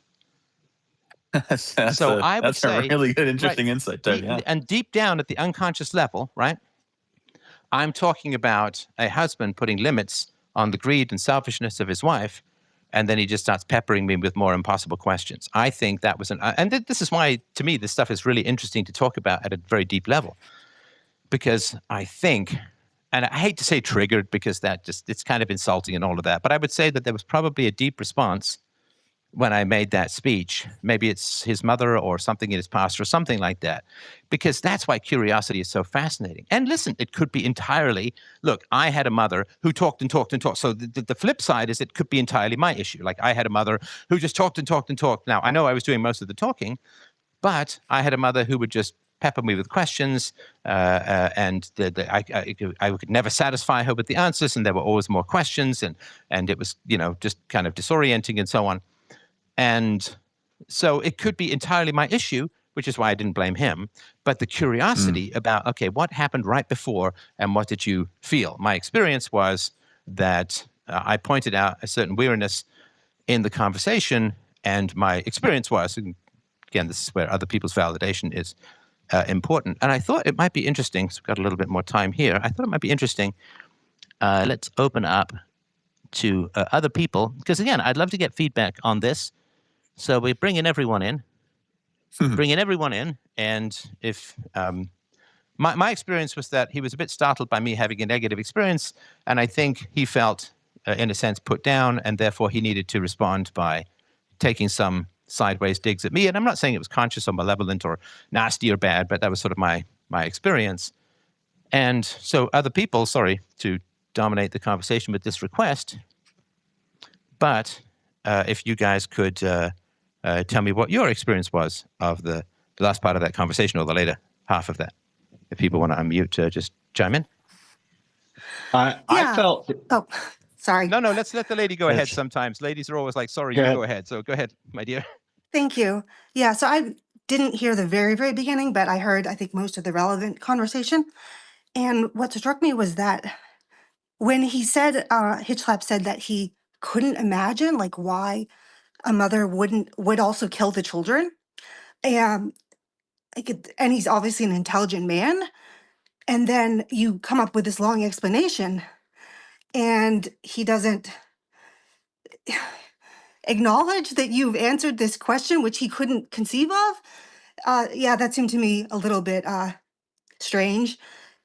And also just, maybe I'm seeing something that's not there, but I've never heard him speak before, and I've heard Stefan speak plenty. But Hitchlap seemed like a little less emotionally invested in the conversation, like just from an energetic sense.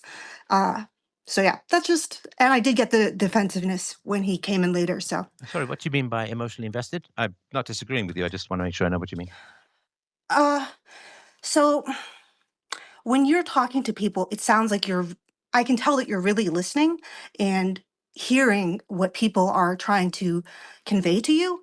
And I wasn't getting the same level of listening from him. Like when he was talking to you, it didn't seem like he was totally listening to you with his full attention and like trying to dig everything out. Does that make sense? Yeah, I think I get what you're meaning. And because I can't see people, I don't know. I don't know whether they're listening or not. I don't know if they're playing a video game. And so the only way that I can know whether somebody's really listening is I'll be building something in the conversation.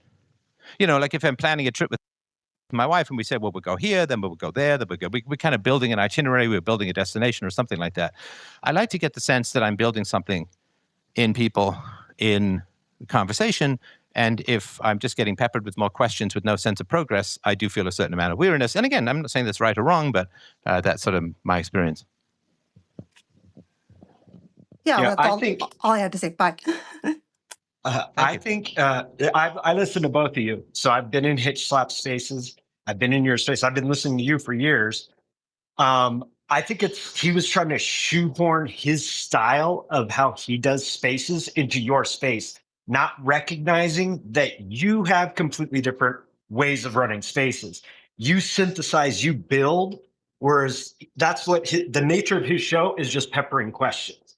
So it's not malintent. He is the nicest guy. I'm certain he didn't mean anything by it. And I'm certain he really believes that he was contributing value because Okay, he so gets hang on, a lot hang of on. feedback. I'm sorry to interrupt. Okay, go ahead. So if it's a style difference, then it would be somewhat immature for me to have a sense of weariness, right? Because it would be me not understanding the style. So he's been on my show before. He listens to my show, so he knows the kind of thing. So let me ask you this. When I said I had a certain weariness in the last question, do you think that he found it acceptable and interesting that I had weariness, or did you get the experience that he thought it was wrong of me somehow? No, I think he was definitely took it as a dig or got defensive by it. Like it kind of went.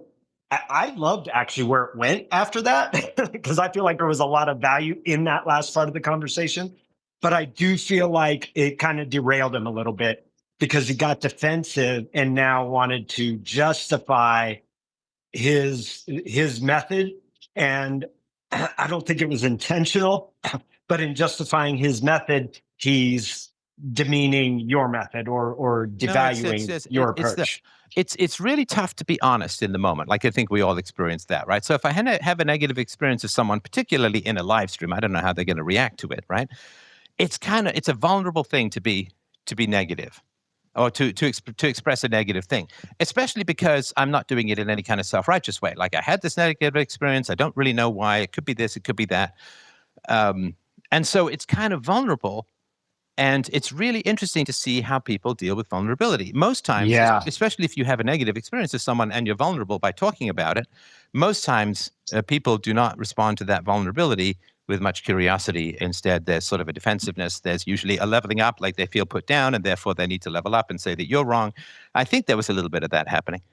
Yeah, there's discomfort. Many people are uncomfortable with vulnerability. And yeah, and if somebody has a negative experience with them, they get punished, right? And we were just kind of talking about the mother having a negative experience of the children and getting angry at them or whatever it is. And so I thought it was a fascinating thing to see the theory and the practice kind of play out at the beginning and end of the convo. It's always a tough thing because if I have a negative experience with someone, I try to put it out as delicately as possible, and I'm really honest about that. Like I felt a certain weariness. I felt that we were kind of on a treadmill. We weren't getting anywhere. And I said, and that doesn't mean that you're wrong. It doesn't mean that I'm right. I'm just telling you what my sort of experience was. And I think that's unusual for other people to have a negative experience of them without criticizing them. That's really tricky. Yeah, absolutely. Absolutely. It is very interesting how the preferences that were discussed kind of came to head with his preferences of how it should go, your preferences of how it should go. No. I'm sorry to be annoying. I apologize for being annoying and for interrupting. This is not a preferences discussion. I had a sense of weariness and annoyance, maybe some mild frustration or something like that. So I had an emotional experience after 2 hours where I just got peppered with another question with no acknowledgement. And this question was impossible based upon what I had talked about before. Like I literally said at least half a dozen times, or at least 3 or 4 times, I can't speak in detail about an ongoing case, so I'm going to construct a hypothetical, right? So I said, I can't speak in detail. And then he says, well, I need you to speak in numeric detail, with no acknowledgement of the prior answer. So there's just a certain amount of like, well, maybe I'm not really being listened to, or maybe this is kind of a broken record scenario. When are these questions going to end? And also, I do expect people to check in and say, especially if they've been kind of monopolizing, and that's my choice, of course, right? I do expect people like, can I ask another question? I know you've got other people waiting, and that's just a politeness thing. And again, this could just be a British North American thing. I don't know where he's from, but he sounds British, so it should be along those. No, he's Australian. Oh, he's Australian. Okay, well then, shoulder your way past the giant Shelob spiders or whatever. So yeah, it's tough if I have that emotional experience and I'm not honest about it, then I've kind of been dominated. In other words, I've been silenced about my emotional experience. But the problem is, of course, and I think we've all faced this at one time or another, is then if you're honest about your emotional experience, you kind of get jabbed. Like people then kind of throw jabs at you or tell you that you're wrong, or it's somehow immature, or you're needy, or they didn't do anything wrong, or they were just trying to be polite, or this is how they run their spaces and it's fine. And right. So the invalidation of emotional experience is often what happens with vulnerability and honesty. And I think that kind of played out here. But so sorry, go ahead. Yeah, I kind of felt the same emotional experience you had because I wanted him to engage with what you had just talked about. So again, that would have been my preference, would be to see a synthesis that rather than just, you going on and then him just, changing to something else, like actually engage that scenario you had built and kind of build out of that, rather than, okay, on to the next thing. That would have been my preference. And I felt kind of like the emotional wind kind of taken out of my sails because I wanted to see where you could have taken that. Yeah, and I don't know if which is not particular to him, I don't know if other people are just waiting their turn to talk. Like I've got a list of questions, I'm going to ask Steph, okay, he's going to have his answers, going to move on to the next question. That sort of feels like the deposition thing.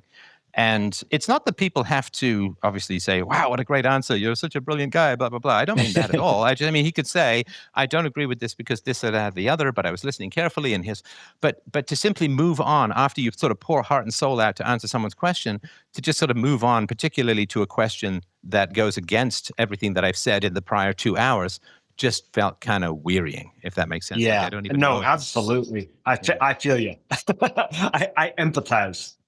And it could be entirely that he's done nothing wrong. It could be entirely my issue. I could be, he could say, and I don't want to speak for him, but he could say, listen, man, it's your show. If you choose not to be assertive and move on to the next topic and tell me I've had my quota of questions, that's on you.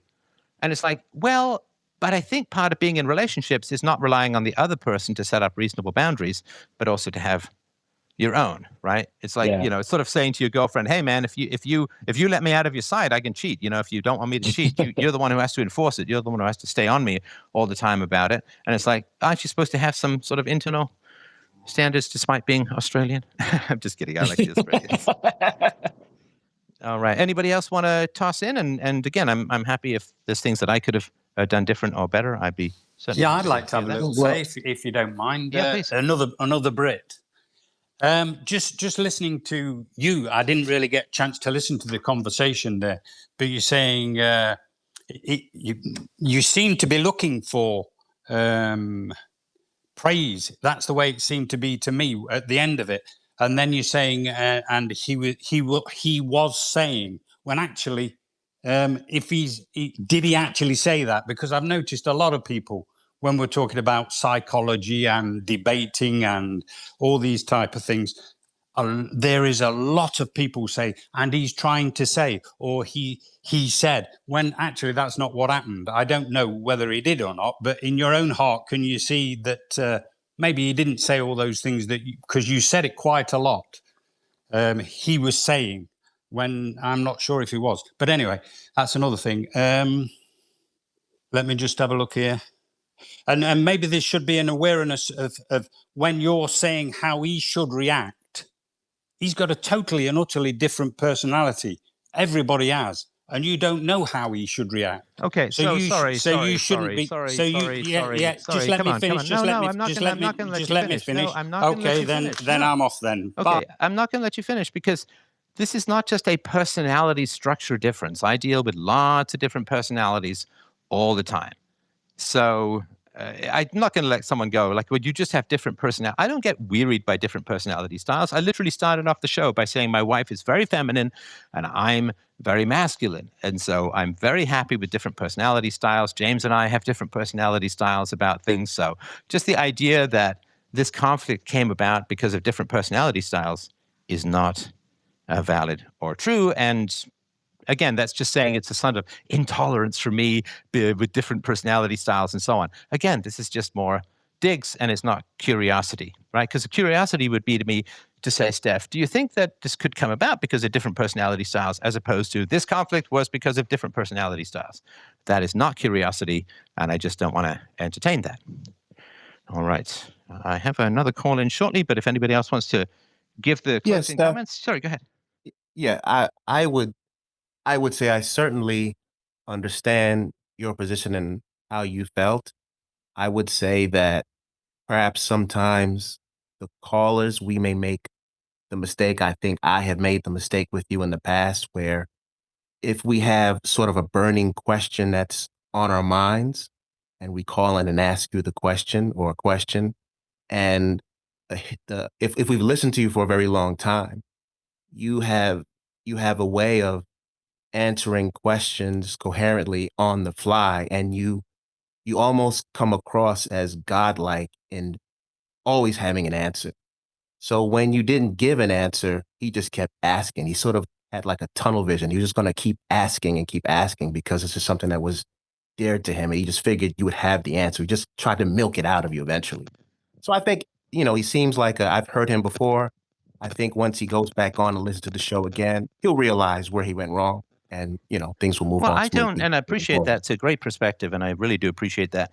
I don't mind that people call me in want answers. I mean, I have a call-in show, so I'm actually happier when people call in with questions and want answers. But when they just keep coming with no prior acknowledgement of the value of the answers, I can't guide. Like if he says, well, that was a bit long-winded, or I don't think you needed this, then I kind of guide what I'm doing. But if it is just like an endless series of peppered questions or feels that way, and then when the last question means that he hasn't really been listening to the conversation as a whole, which is I can't comment on an ongoing case I'm not an expert on, and then he says, well, I want you to give me percentage responsibilities. And now if he said, listen, I know that you have said that you don't want to give details on an ongoing case, but just for the sake of curiosity, indulge me in blah, blah, blah, blah, blah, that's one thing.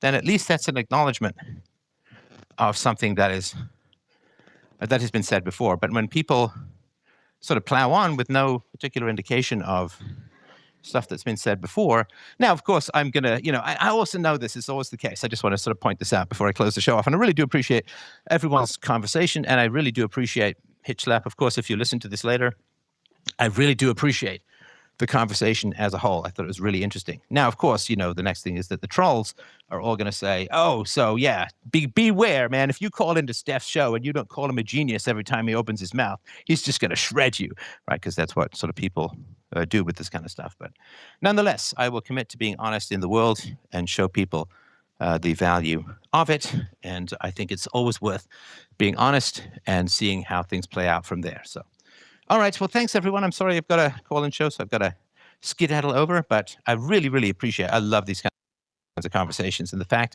that it gets more personal and vivid in the moment is all for the best. So thanks, everyone, so much. We will talk to you soon. Bye.